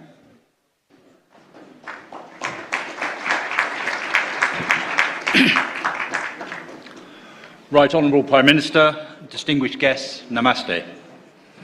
Last year, the UK and Nepal marked 100 years of friendship, uniquely certified by treaty. Our sights are now firmly fixed on the next 100 years, which can and must be an investment-driven epoch for our old friend. I am delighted to be back in Nepal. Less than 2 months ago, I had the privilege of congratulating the new government on its second day in office. And here we are already celebrating a major milestone, this third Nepal Investment Summit. Today's event follows a successful investment conference held in the City of London last year, where Nepal garnered significant interest as an investment destination. And momentum is building. Over recent weeks, the Nepal government has enacted by legislation or by ordinance important economic reforms, which we've heard about this morning, which will make it easier for many gathered here to invest in Nepal. I commend these efforts and encourage rapid implementation to ensure Nepal secures the investment it needs. As the UK Minister for Development underlined during his own recent visit, the private sector is the engine of development. Only the private sector can drive development and create jobs at the rate necessary to keep the kids in the country and consolidate Nepal's graduation from LDC status. This summit sets us on that path, mobilising domestic and foreign direct investment to upgrade infrastructure, harness hydro, expand big business, and build a market in which SMEs, the engine of employment, can flourish. I am delighted that our UK delegation at this summit reflects the full bandwidth of UK-Nepal economic relations. Our delegation is reinforced by His Majesty's Trade Commissioner for South Asia and by senior representatives of the UK Development Finance Institution, BII. They are joined by a range of experts, some of whom already invest here, and some of whom are indeed proud UK Nepalis. I'm pleased to finish my remarks by introducing a short video from two British ministers, Minister Trevelyan and Minister Mitchell, both card-carrying members of the Nepal Fan Club, and equally passionate about improving your investment climate. Like them, I wish everyone a successful investment summit. Thank you very much. Namaste. It is a real privilege for my colleague, Minister Andrew Mitchell, and myself to speak to you today as you gather at the Nepal Investment Summit. We are so sorry that we cannot be with you there in person. Our bilateral relationship, dating back to 1816, is a testament to the close and warm relationship between us and ties between our people which have strengthened over time. I cherish the very warm welcome that I received in Nepal last year during the celebrations of 100 years since the signing of the Treaty of Friendship between our two countries. Now, my own recent visit to Nepal left me in awe of your country's enormous potential. Multiple sectors, whether that's tourism, hydropower, digital or agriculture. And we have no doubt that investors will find these investment opportunities attractive. The strong growth potential, combined with a chance to build lasting networks, can help businesses achieve their aims while helping your economy grow. Regional energy trade will get a significant boost if businesses can harness the untapped potential of the vast hydro resources. That will not only deliver practical benefits, but also combat climate change at the same time. Since 2012, we have supported Investment Board Nepal, which has mobilised over £1 billion in investments, including for the Arun 3 hydropower project. Our development finance institution, British International Investment, has committed £125 million in Nepal and is actively scoping new investment opportunities. And during my recent visit, I launched the UK's new development portfolio. Between now and 2030, we will provide £400 million to attract more than £1 billion in investment. We support your determination to create a conducive environment for investors and stand ready to work together on the necessary reforms for making Nepal an attractive destination for foreign capital. We hope that this summit will be a great success, and we look forward to working closely with you to further strengthen our partnership. Thank you. Thank you indeed. Thank you indeed to the high dignitaries and to Mr. Mellor. Thank you so much. Ladies and gentlemen, please join me as I invite up on stage His Excellency Ambassador of India to Nepal, Mr. Naveen Srivastava.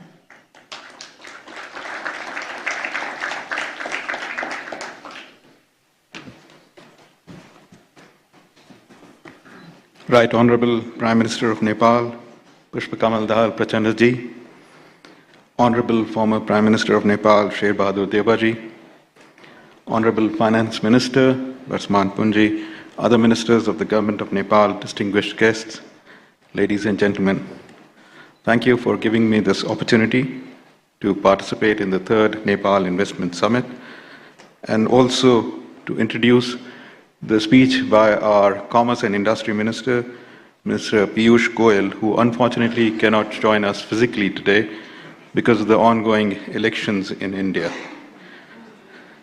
Before the speech, let me share a few thoughts about India-Nepal relationship and economic relationship in particular, and what both our governments have done in the last few years to strengthen it further. As is well known and have been spoken by earlier speakers, India and Nepal share civilizational ties, cultural, traditional links, since times immemorial form a unique bedrock as we develop our multifaceted relationship in the modern times. Under the leadership of Prime Minister Modi and our neighborhood first policy, it has been our endeavor to work with the government of Nepal to create an enabling environment for benefit of both peoples. It is indeed a matter of great satisfaction that India today is the biggest cumulative FDI investor in Nepal, with more than 33% of Nepal's FDI stock currently, which amounts to about 89 billion Nepali rupees. This investment trend continues its positive trajectory, and in recent times we've seen new investments coming in sectors such as construction, automobiles, or FMCG. This is apart from the huge investment that India and Indian companies are making in the hydropower sector. As we look to the future, the Government of India will continue to encourage Indian industry to invest further in Nepal. The large presence of the Indian delegation today is a reflection of that commitment. We would also be launching a new investment guide for investment by Indian companies in Nepal in collaboration with the Nepal-India Chambers of Commerce and Industry. As governments, it has been our endeavor to not only encourage and facilitate business investments, but also to create infrastructure facilities and ease regulations which will organically foster greater economic linkages. Towards this end, the Government of India is working towards several initiatives by providing grants for building integrated checkposts, 3 of which have been made functional, 2 more are being built. We've launched cross-border digital payments to facilitate an ever greater number of Indian tourists coming to Nepal. Indian tourists already constitute the largest number of foreign visitors to Nepal. And as speakers earlier said, in the last few years, hydropower exports from Nepal to India have added a new dimension to our ties.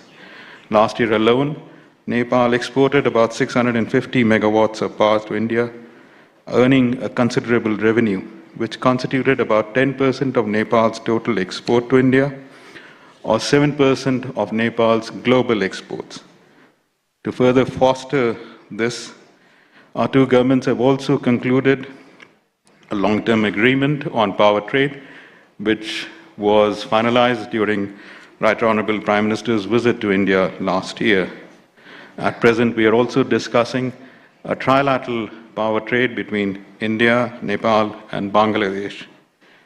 The vast demand for clean energy in South Asia, with a combined population of close to 2 billion people, provides an opportunity for Nepal to further boost its hydropower potential, and in the process to ensure economic development.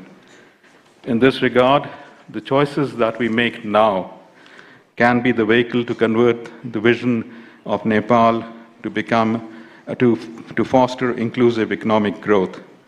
And I'm glad that the long-term power agreement was taken at the initiative of Right Honorable Prime Minister Pushpa Kamal Dahal Prachandaji and Prime Minister Modi. Today, post-COVID-19, there is also a focus on building trusted and resilient supply chains. In this context, the regional economic integration in South Asia through such supply chains can form a new avenue of growth between India, Nepal, and the rest of the South Asia.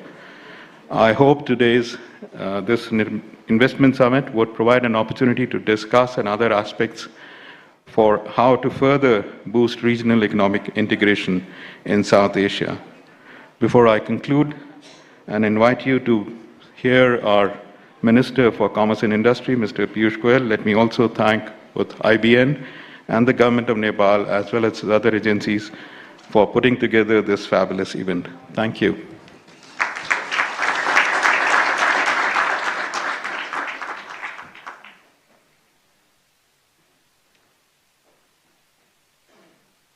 Namaskar, esteemed participants of the Nepal Investment Summit 2024.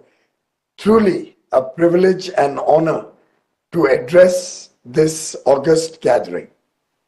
While I regret not being able to join you in person on this momentous occasion, I am confident that we will have many more opportunities to connect and collaborate in the future. I extend my heartfelt congratulations to the Government of Nepal for hosting the Nepal Investment Summit 2024 under the theme Emerging Nepal. Nepal and India not only share a border, but also a deep-rooted friendship and a vision for a prosperous future. India has always been a trusted partner in Nepal's development journey.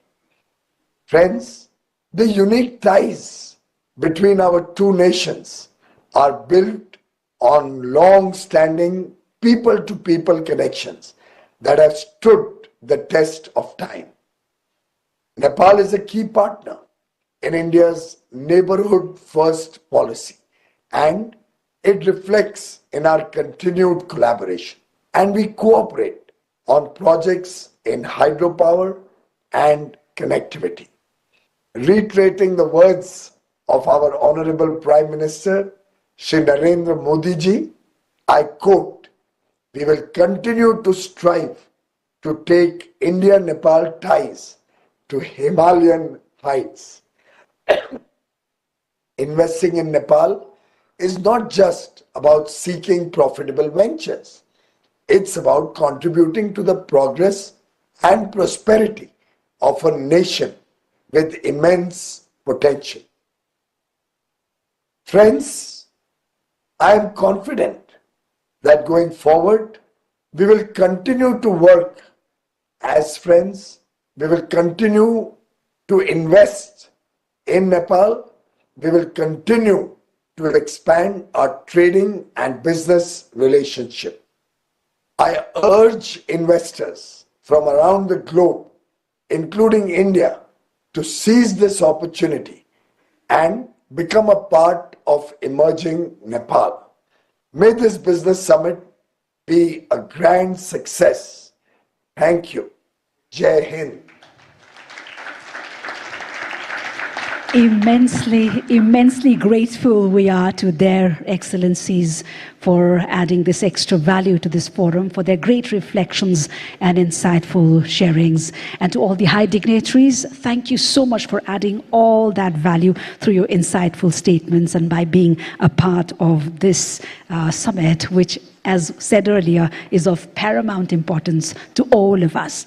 Said that, ladies and gentlemen, we move further on now, and yes, allow me to reiterate that the statements coming from the inaugural ceremony is of central importance for us as they set the tone for the rest of the proceedings spread across the 2 days we are under this roof. And they are central again, in fact, pivotal to guiding, creating a base and guiding and giving direction and food to the expert-led deliberations across the 2 days we are here.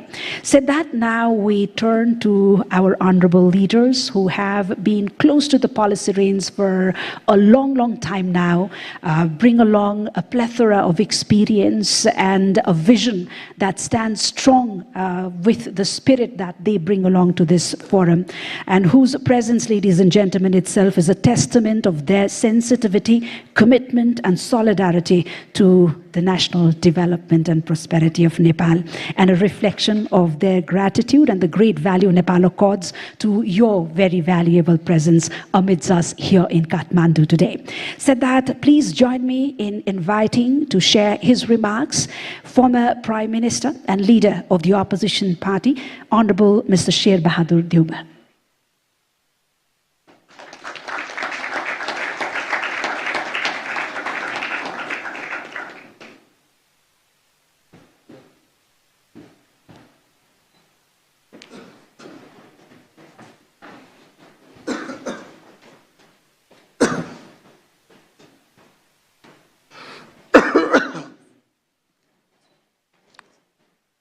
Right, Honorable Prime Minister, Mr. Pushpa Kamal Dahal Prachanda, Honorable Ministers, Excellencies, leaders from the private sector, eminent business persons from around the world, ladies and gentlemen. A warm good morning to you all. Thank you, Prime Minister, for hosting this important summit and inviting me to speak a few words of this inaugural session this morning. Let me also extend warm welcome to our distinguished guests who have traveled all the way to Kathmandu to attend this summit. I am confident that the deliberations in the summit and various instruments of cooperation and partnership that will be exchanged during the summit will pave the way to greater flow of investment in Nepal.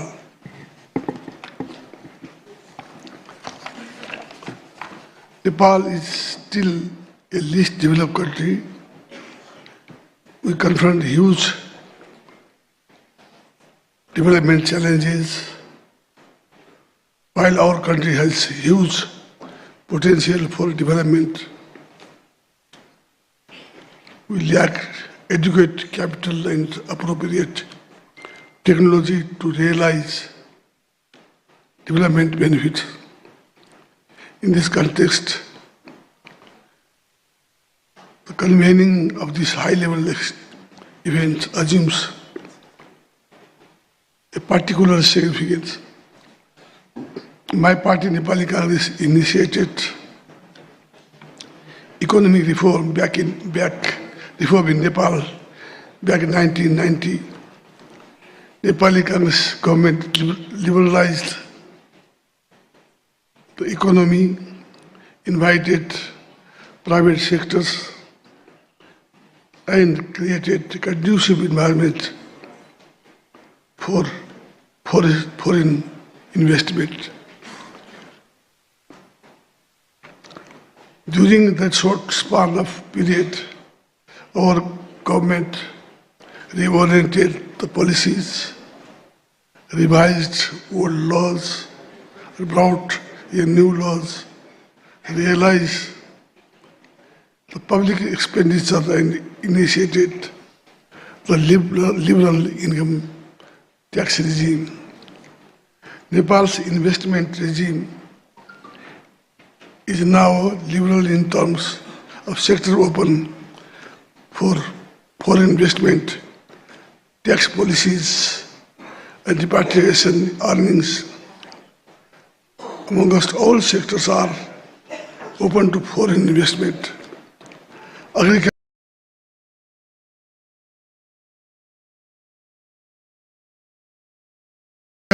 tourism, infrastructure, development, mines, minerals, manufacturing, tourism, hydropower, and ITR, some of the key sectors where domestic and foreign investment will have transformative impact.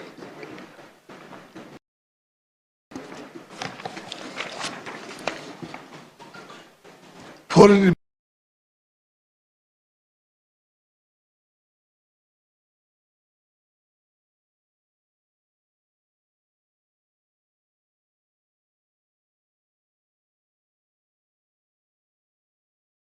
investment is protected by domestic law and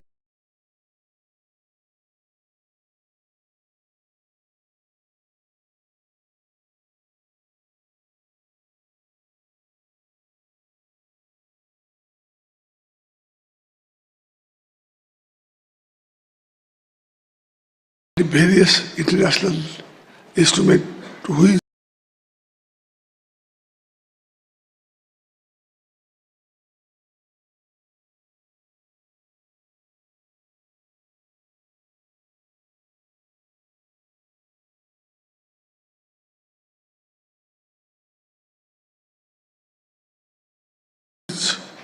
our country is party.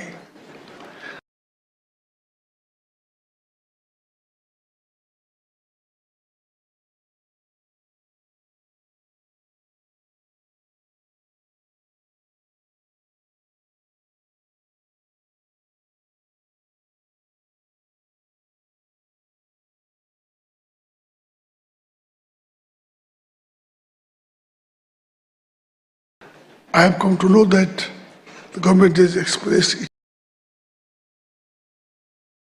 its willingness to conclude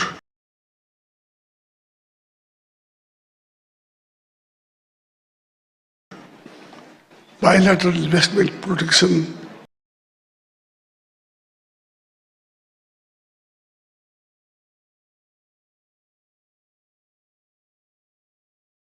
agreement with various countries to promote Nepal as an attractive destination for investment.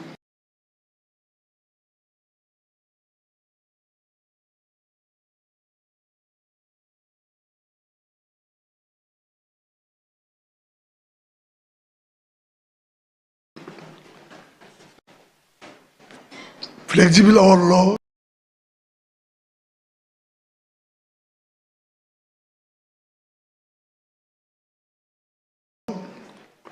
demographic dividends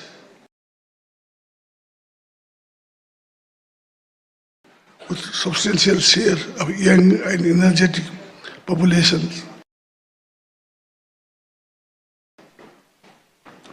Reliable supply of electricity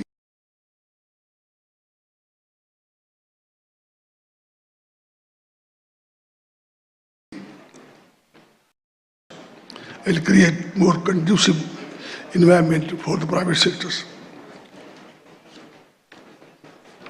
Internal market is expanding with the increase in income of people of external market is accessible due to geographical proximity and concessional trading facilities that we receive from our neighbors and other countries, other partners. Our two neighbors, India and China, offer huge market opportunity for Nepal. We also have supportive trading relationship with USA and EU. As foreign prime minister and the president of the largest and oldest democratic party, Nepal Congress, I would like to convey the following message. We pursue liberal economic policies where market and the private sectors have an important role to play in advancing economic development under a democratic framework. The government plays a facilitating role and creates an environment that is conducive for the investment and business without losing its responsibility to ensure social justice and inclusive representation of all segments of Nepalese society.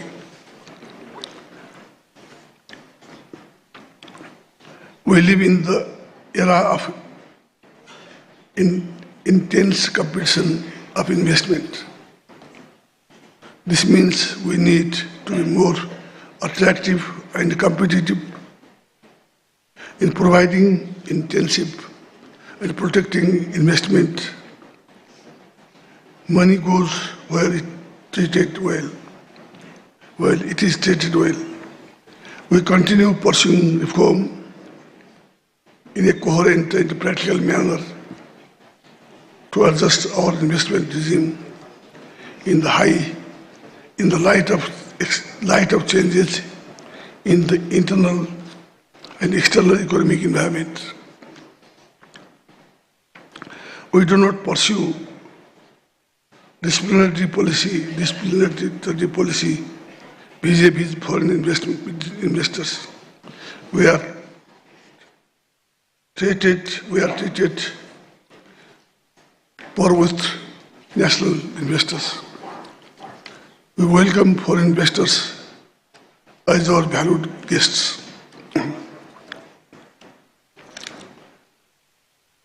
There are convincing examples we provide that foreign investment in Nepal is profitable. Some of the multinationals working in Nepal have been able to repatriate a good amount of dividend over the years. Please come to Nepal and invest in our economy. That will be beneficial to you and our people.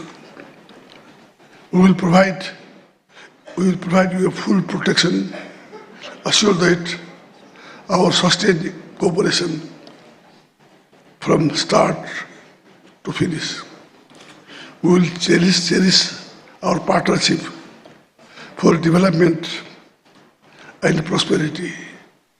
Your contribution in supporting Nepal in its endeavors to infrastructure, in its endeavors to transform economic landscape will be highly valued.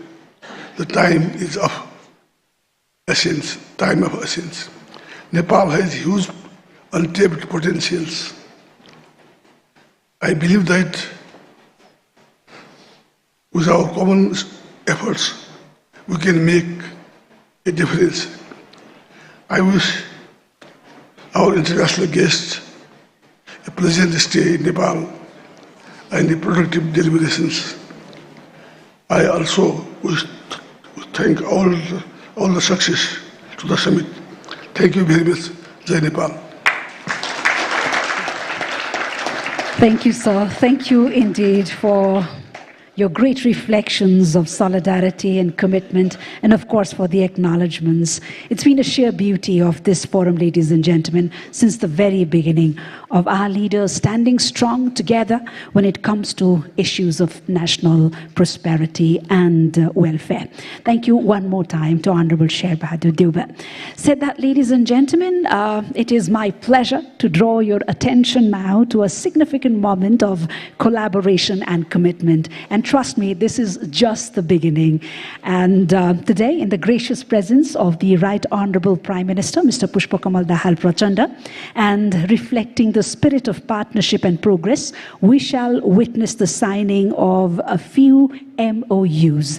The stage has been set for it. And again, I reiterate, this is just the beginning with a very eventful summit that will be, being held here at the Solti Hotel with so many events, B2Bs and other special events lined up. We are looking forward to many, many more. And these MOUs, these partnerships, these networkings, which are fostered here at this very forum, would be our soul, our engine, and the driving force that would take us further ahead for many, many years to come.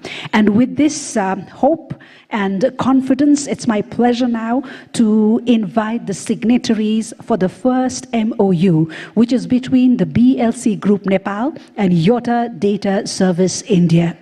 And this is for the establishment of world-class data center, cloud services, and artificial intelligence platform services in Nepal. May I invite the signatories, namely from Yota, the CEO himself, Mr. Sunil Gupta, and representing Nepal, Director of BLC, Ms. Megha Chaudhary.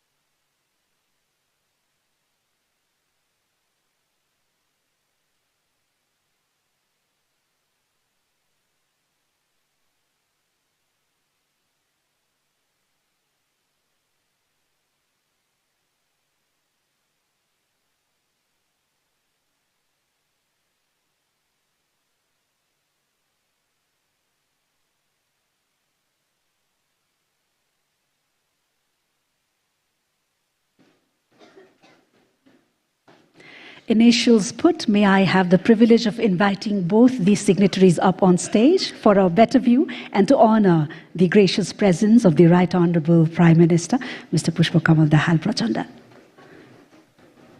Ladies and gentlemen, this is the MOU between BLC Group Nepal and Yota Data Services India for the establishment and operation of data center.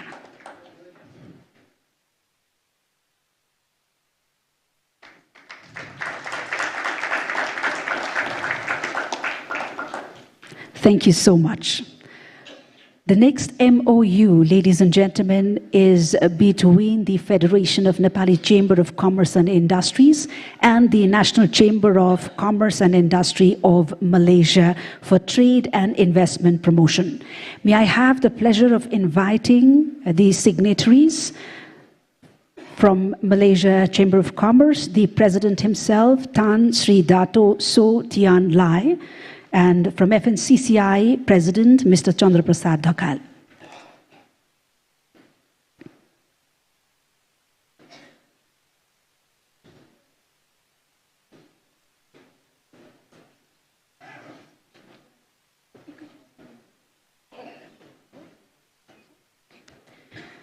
Ladies and gentlemen, we are witnessing the signing of two MOUs simultaneously. One was the one I said earlier on trade and investment promotion.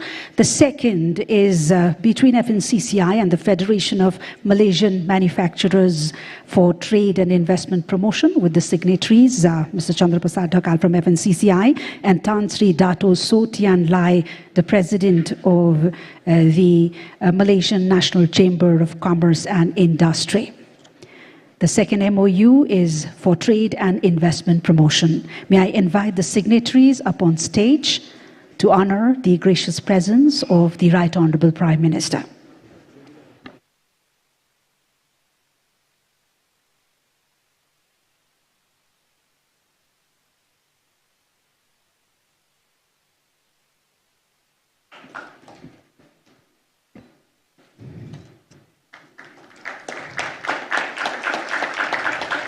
Many, many congratulations to the entities finding this collaboration, as we look forward to many, many more to come in the 2 days we are here and then the days we get that network done.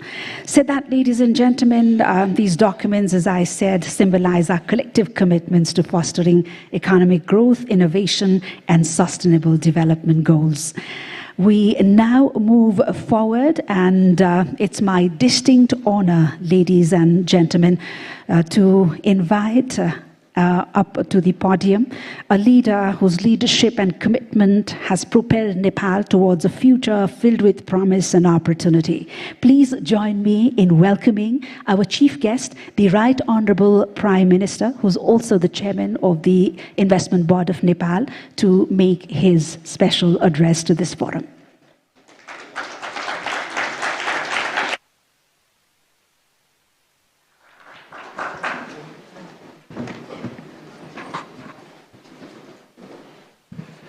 Honorable former Prime Minister, my cabinet colleagues, distinguished delegates, esteemed guests, ladies and gentlemen, very good morning and namaste to everybody.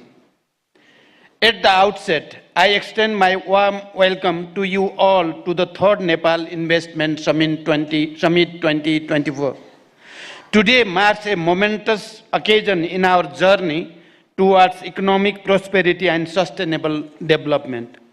As we gather here, I am filled with profound optimism and confidence that Nepal is emerging as a premier investment destination, offering boundless opportunities for global investors. Nepal is the land of Gautam Buddha, Mount Everest, and brave people. Equally, it is a country that wholeheartedly welcomes foreign investment. Nepal stands at the center of opportunities, welcoming investors with its untapped potential. Our unwavering commitment to liberal economic policies lays the foundation for a vibrant and investor-friendly business environment. We are strongly committed to carry out continuous reform to facilitate the investor, industrialists, innovators, and easing of doing business. In this context, the government of Nepal has recently amended 8 different laws governing business and investment regime. I believe this boosts the investor confidence to invest in Nepal. Distinguished guests, as a nation of peace and stability, we have created a conducive environment for economic growth and prosperity.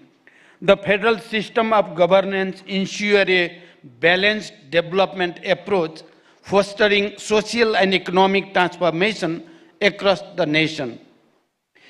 Nepal provides a number of incentives to foreign investors, including a robust regulatory framework, provision for the avoidance of double taxation, protection of intellectual property rights, competitive corporate taxation, among others. Government of Nepal has recently approved the framework of Bilateral Investment Agreement, BIA, which aims to protect and promote bilateral investment. I encourage all of our friendly nations to consider signing the BIA at the earliest. Our liberalized policy encourages foreign investment in prioritized sector. Our skilled workforce and low labor cost present an attractive proposition for international investors. Provision of national and non-discriminatory treatment to all FDIs and guaranteed the repatriation in foreign currency further enhance the attractiveness of the investing in Nepal. Distinguished guests, with over 60% of Nepal's population falling within the working age group and a rapidly expanding middle class population, shows the immense potential for consumer-driven growth. Furthermore, our skilled labor force, comprising a significant number of foreign language-speaking youths, helps the international investor to find favorite local workforce in Nepal. Nepal provides a number of investment opportunities across diverse sectors, including tourism, agriculture, manufacturing, ICT, garments, high-value crops, manufacturing, including agro-processing and infrastructure, to mention a few.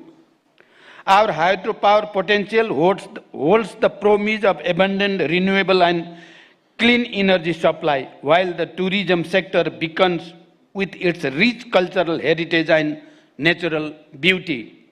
Although Nepal has a huge potential of hydropower generation, only 3,200 megawatts have been harnessed so far, and about 5,568 megawatt large-scale power projects are under construction or in the pipeline with execution through public-private partnership (PPP) modality.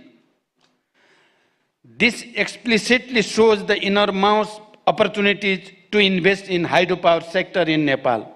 The existing and planned cross-border transmission line with India and China facilitates energy exchange within the region.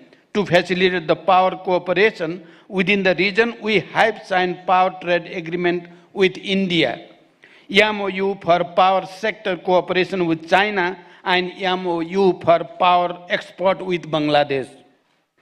The tourism industry stands as a significant contributor to the economy, evidenced by the arrival of over 1.2 million international tourists in 2023, marking a notable 17% increase from the previous year. Likewise, the IT sector is experiencing a steady upward trajectory with a remarkable growth rate of around 65% in service export over 2021. Additionally, Nepal presents lucrative opportunities for the export of high-value cash crop, further enhancing its investment appeal and contributing to economic growth. The ready-made garment and Nepali carpet are also the major products being exported to the global market and renowned for their quality, having huge potential for investment. The operation of two special economic zones alongside several others in the development phase throughout the nation underscore our unwavering commitment to fostering economic growth and industrial development. Currently, Nepal has 10 operational industrial districts with plans to develop 6 more, which ensure low initial investment and access to essential infrastructure and support service. Nepal's strategic location, situated between emerging markets, India and China, signifies it as an ideal investment destination. Duty-free access to this market, facilitated by regional agreement SAFTA and BIMSTEC as well as free trade arrangement, ensure the bilateral and regional markets. To facilitate the smooth inflow of international private investment, the Department of Industry serves as the approving agency for investment less than 6 billion rupees, while the Investment Board Nepal handles investment exceeding 6 billion rupees or energy project with over 200 megawatts. Both government agencies are committed to provide eased and facilitated one-stop service within stipulated time frame to both domestic and international investors. Investment in Nepal is profitable, as witnessed in the case of various companies operating in Nepal with significant foreign investment. The share of repatriation of dividend of these companies remains impressive, which demonstrates the profitable investment environment in Nepal. Distinguished guests, the agreement and exchange of Memorandum of Understanding MOU witnessed just a moment ago symbolizes the beginning of a new era of collaboration and partnership. I believe this will have a result in the very near future.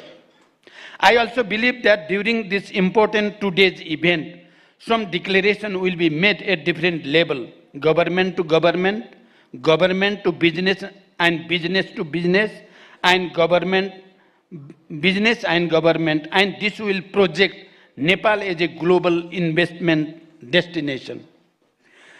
The multitude of projects to be showcased at this summit herald the vast opportunities of investment in Nepal, with the promise of tangible outcomes benefiting both our nation and potential investor.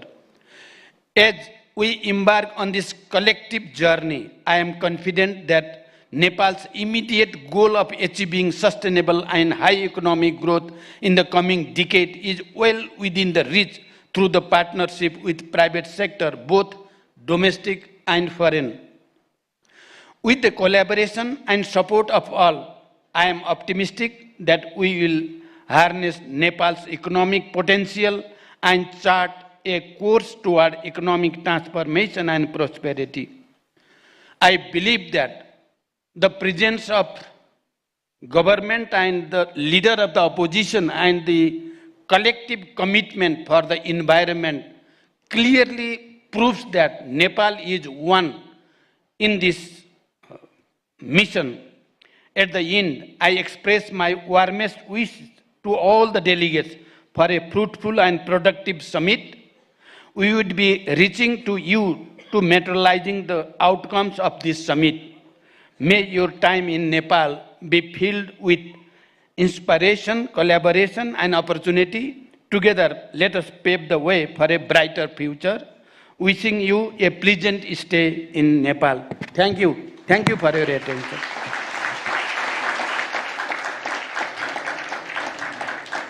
Thank you, Right Honourable Prime Minister, for your very optimistic thoughts and great vision. And thank you for gracing us today with your very valuable presence.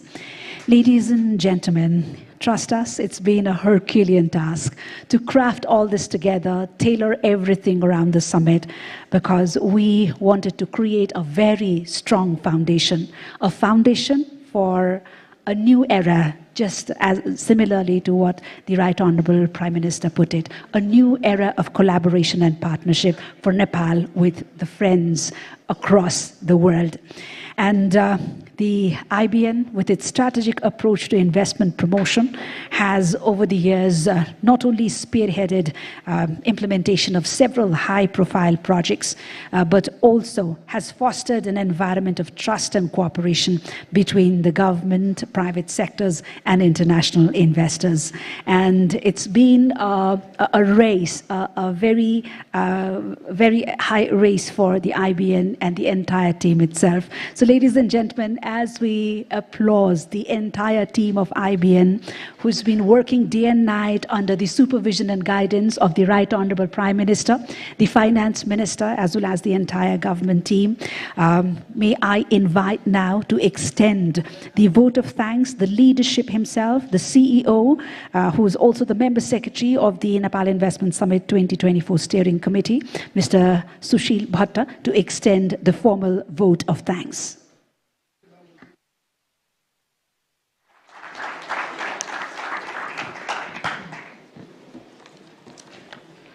Right Honorable Prime Minister and Chairperson of IBN, Honorable Deputy Prime Ministers, Honorable Finance Minister and Coordinator of NIS 2024, former Honorable Prime Minister, Chairman Sitka, His Excellency Ambassadors, Regional Director, FCDO, Vice President from World Bank Group, ADB, and Acting BP from AIIB, President of SAARC Chamber of Commerce and Industries, Senior Vice President, US Chamber of Commerce, Lead of Delegations, CII, Presidents of FNCCI, CNI, and NCC, distinguished delegates, guests, ladies and gentlemen, and friends from media, very good afternoon.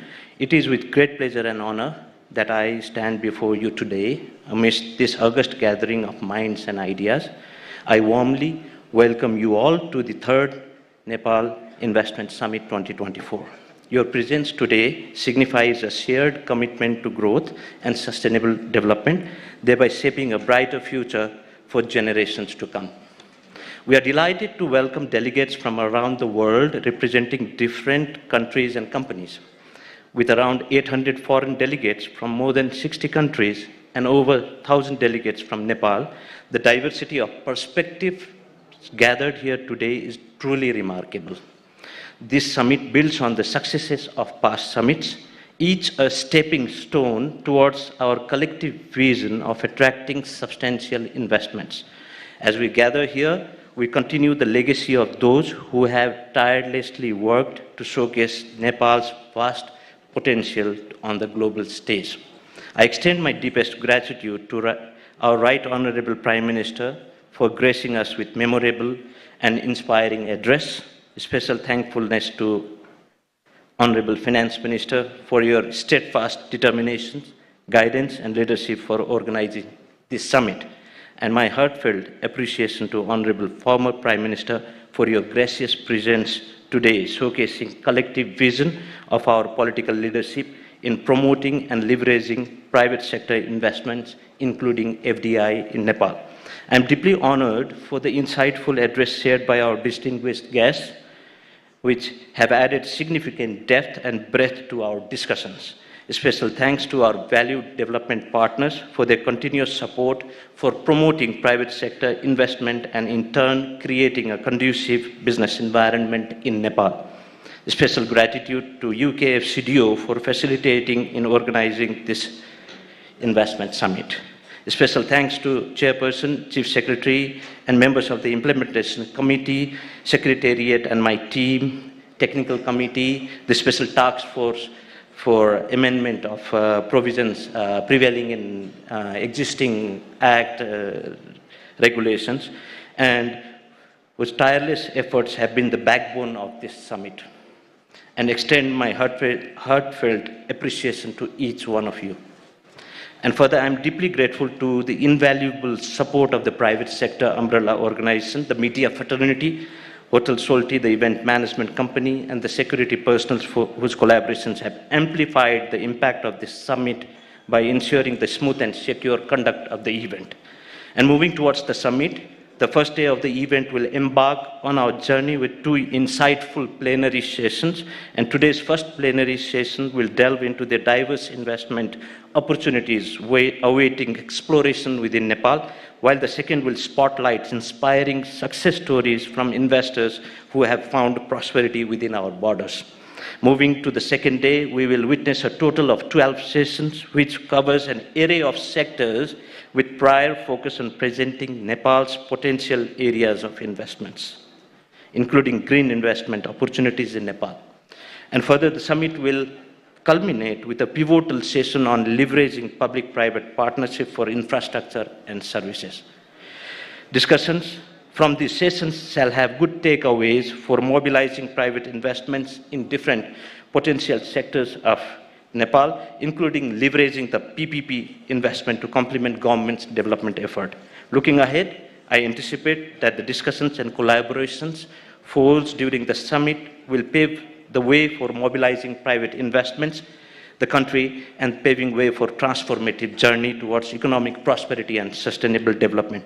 It is great appreciation and admiration that I extend my sincere gratitude to Government of Nepal for the recent action in issuing the ordinance for the amendment of Public-Private Partnership and Investment Act 2019. This monumental steps marks a significant achievement for the Investment Board Nepal, and it underscores its journey towards becoming a sustainable, more functional, robust, and autonomous institution. And may we embrace the challenges with courage and possibilities with optimism. Together, let's forge a legacy that resonates far beyond these walls, a legacy of unity and progress through capitalization of boundless potentials. Wishing you all a very pleasant stay and productive time in the event. Thank you and namaste. Thank you, Mr. Bhatta. May I request you to stay back? To Mr. Bhatta, if I may request you to stay back on stage as I turn to the Honorable Finance Minister, who, in the capacity of the coordinator of the Nepal Investment Summit 2024 Steering Committee, may I humbly request you to make a presentation of a felicitation as a gesture of appreciation and honor to our chief guest, the Right Honorable Prime Minister, Mr. Pushpakamal Dahal Prachanda. And this is extending our heartfelt gratitude for all the supervision, the guidance, and the invaluable support that the Right Honorable Prime Minister has extended to us in every leg of drafting and executing this summit that brings us together. And may I now request our chief guest in the very concluding moments, the Right Honorable Prime Minister, Mr. Pushpakamal Dahal Prachanda, to extend felicitation to our distinguished speakers.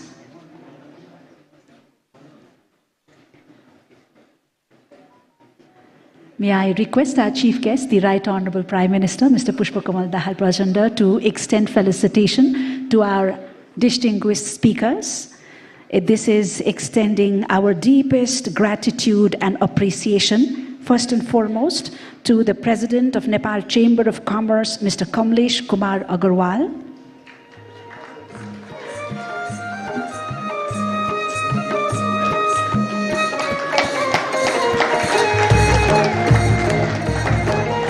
President of Confederation of Nepalese Industries, Mr. Rajesh Kumar Agarwal.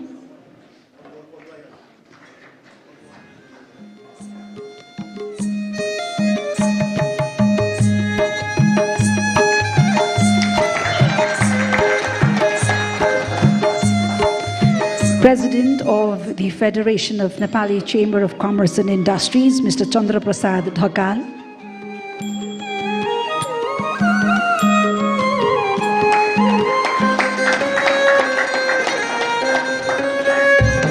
Ambassador Atul Keshav, Senior Vice President for South Asia of the U.S. Chamber of Commerce.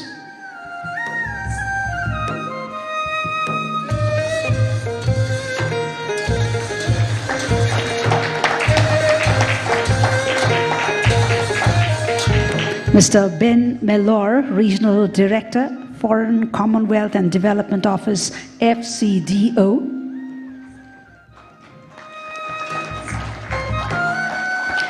And to receive the appreciation on behalf of His Excellency Luo Zhaohui, the Chairman of China International Development Cooperation Agency, may I invite the Deputy Chief of Mission of the Embassy of the People's Republic of China to Nepal.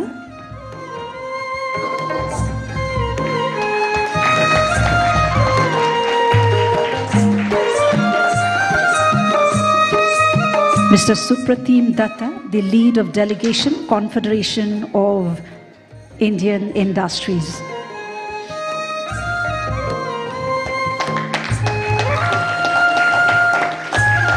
Mr. Rajat Mishra, Acting Vice President, Asian Infrastructure Investment Bank, AIIB.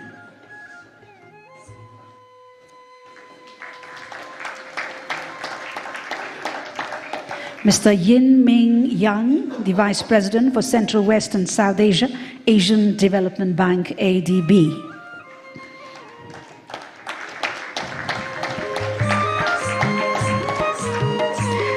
Mr. Martin Reiser, South Asia Regional Vice President, the World Bank Group.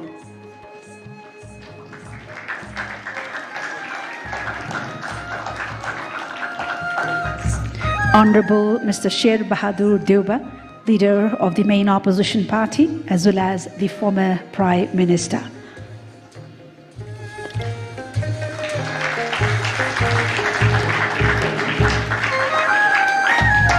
Mr. Sushil Sharma, Chairman and MD Designate, SJVN Limited.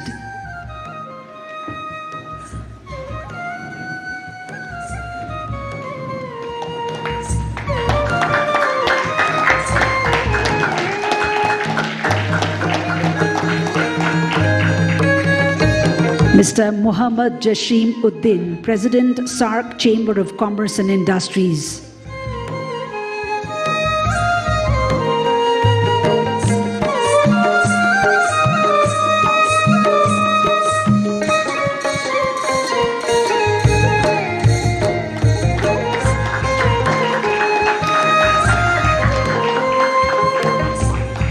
His Excellency Ambassador Dean R. Thompson, the Ambassador of the United States to Nepal.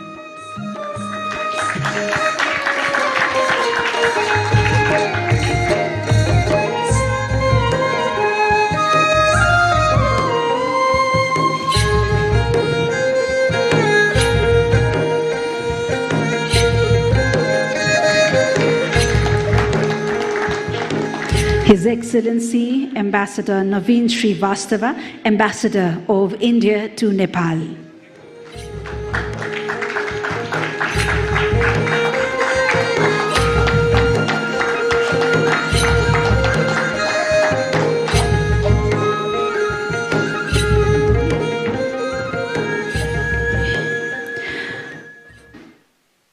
Thank you to all the high dignitaries. Thank you to the Right Honorable Prime Minister. Ladies and gentlemen, reaping from all the positivism, optimism, the optimistic thoughts and commitments from our high dignitaries, we carry forth a heightened spirit of collaboration.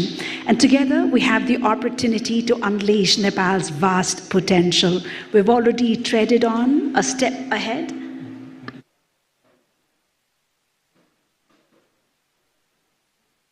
Thank you. Thank you to all our distinguished dignitaries, all in attendance.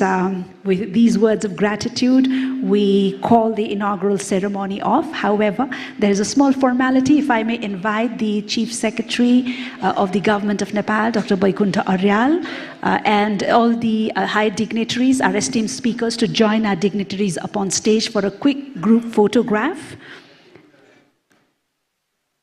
before we disperse, ladies and gentlemen. This is inviting our esteemed speakers to kindly grace us on stage one more time, requesting the Chief Secretary of the Government of Nepal, Dr. Vaikunta Aryal, to also grace us upon stage as we come to the very...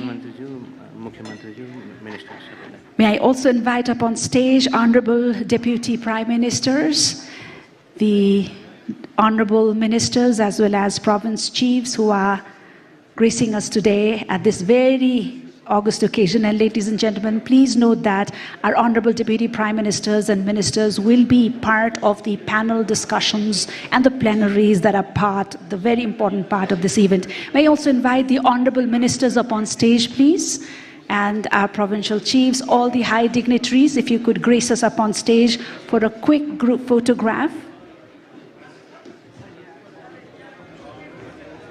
May I invite the Deputy Chief of Mission of the Embassy of China upon stage as well? Sir.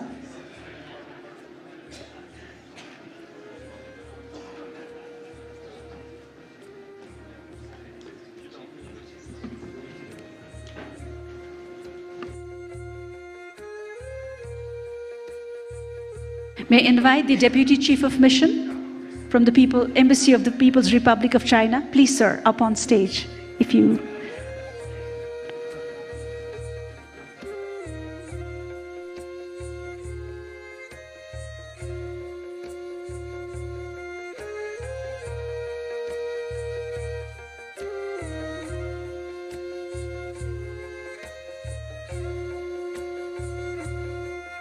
Thank you. Thank you, distinguished dignitaries, and to all the esteemed members in the audience. That is all from the inaugural ceremony. The first plenary begins shortly.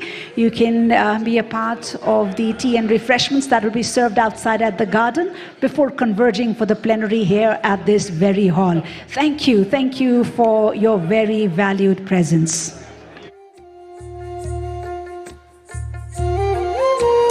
Ladies and gentlemen, please note that we will be beginning the first plenary of the day, which is all focused on the investment opportunities in Nepal, in about 30 minutes. We expect you back in the hall after serving yourself to tea and refreshment outside in about 25 minutes. Thank you for your great cooperation.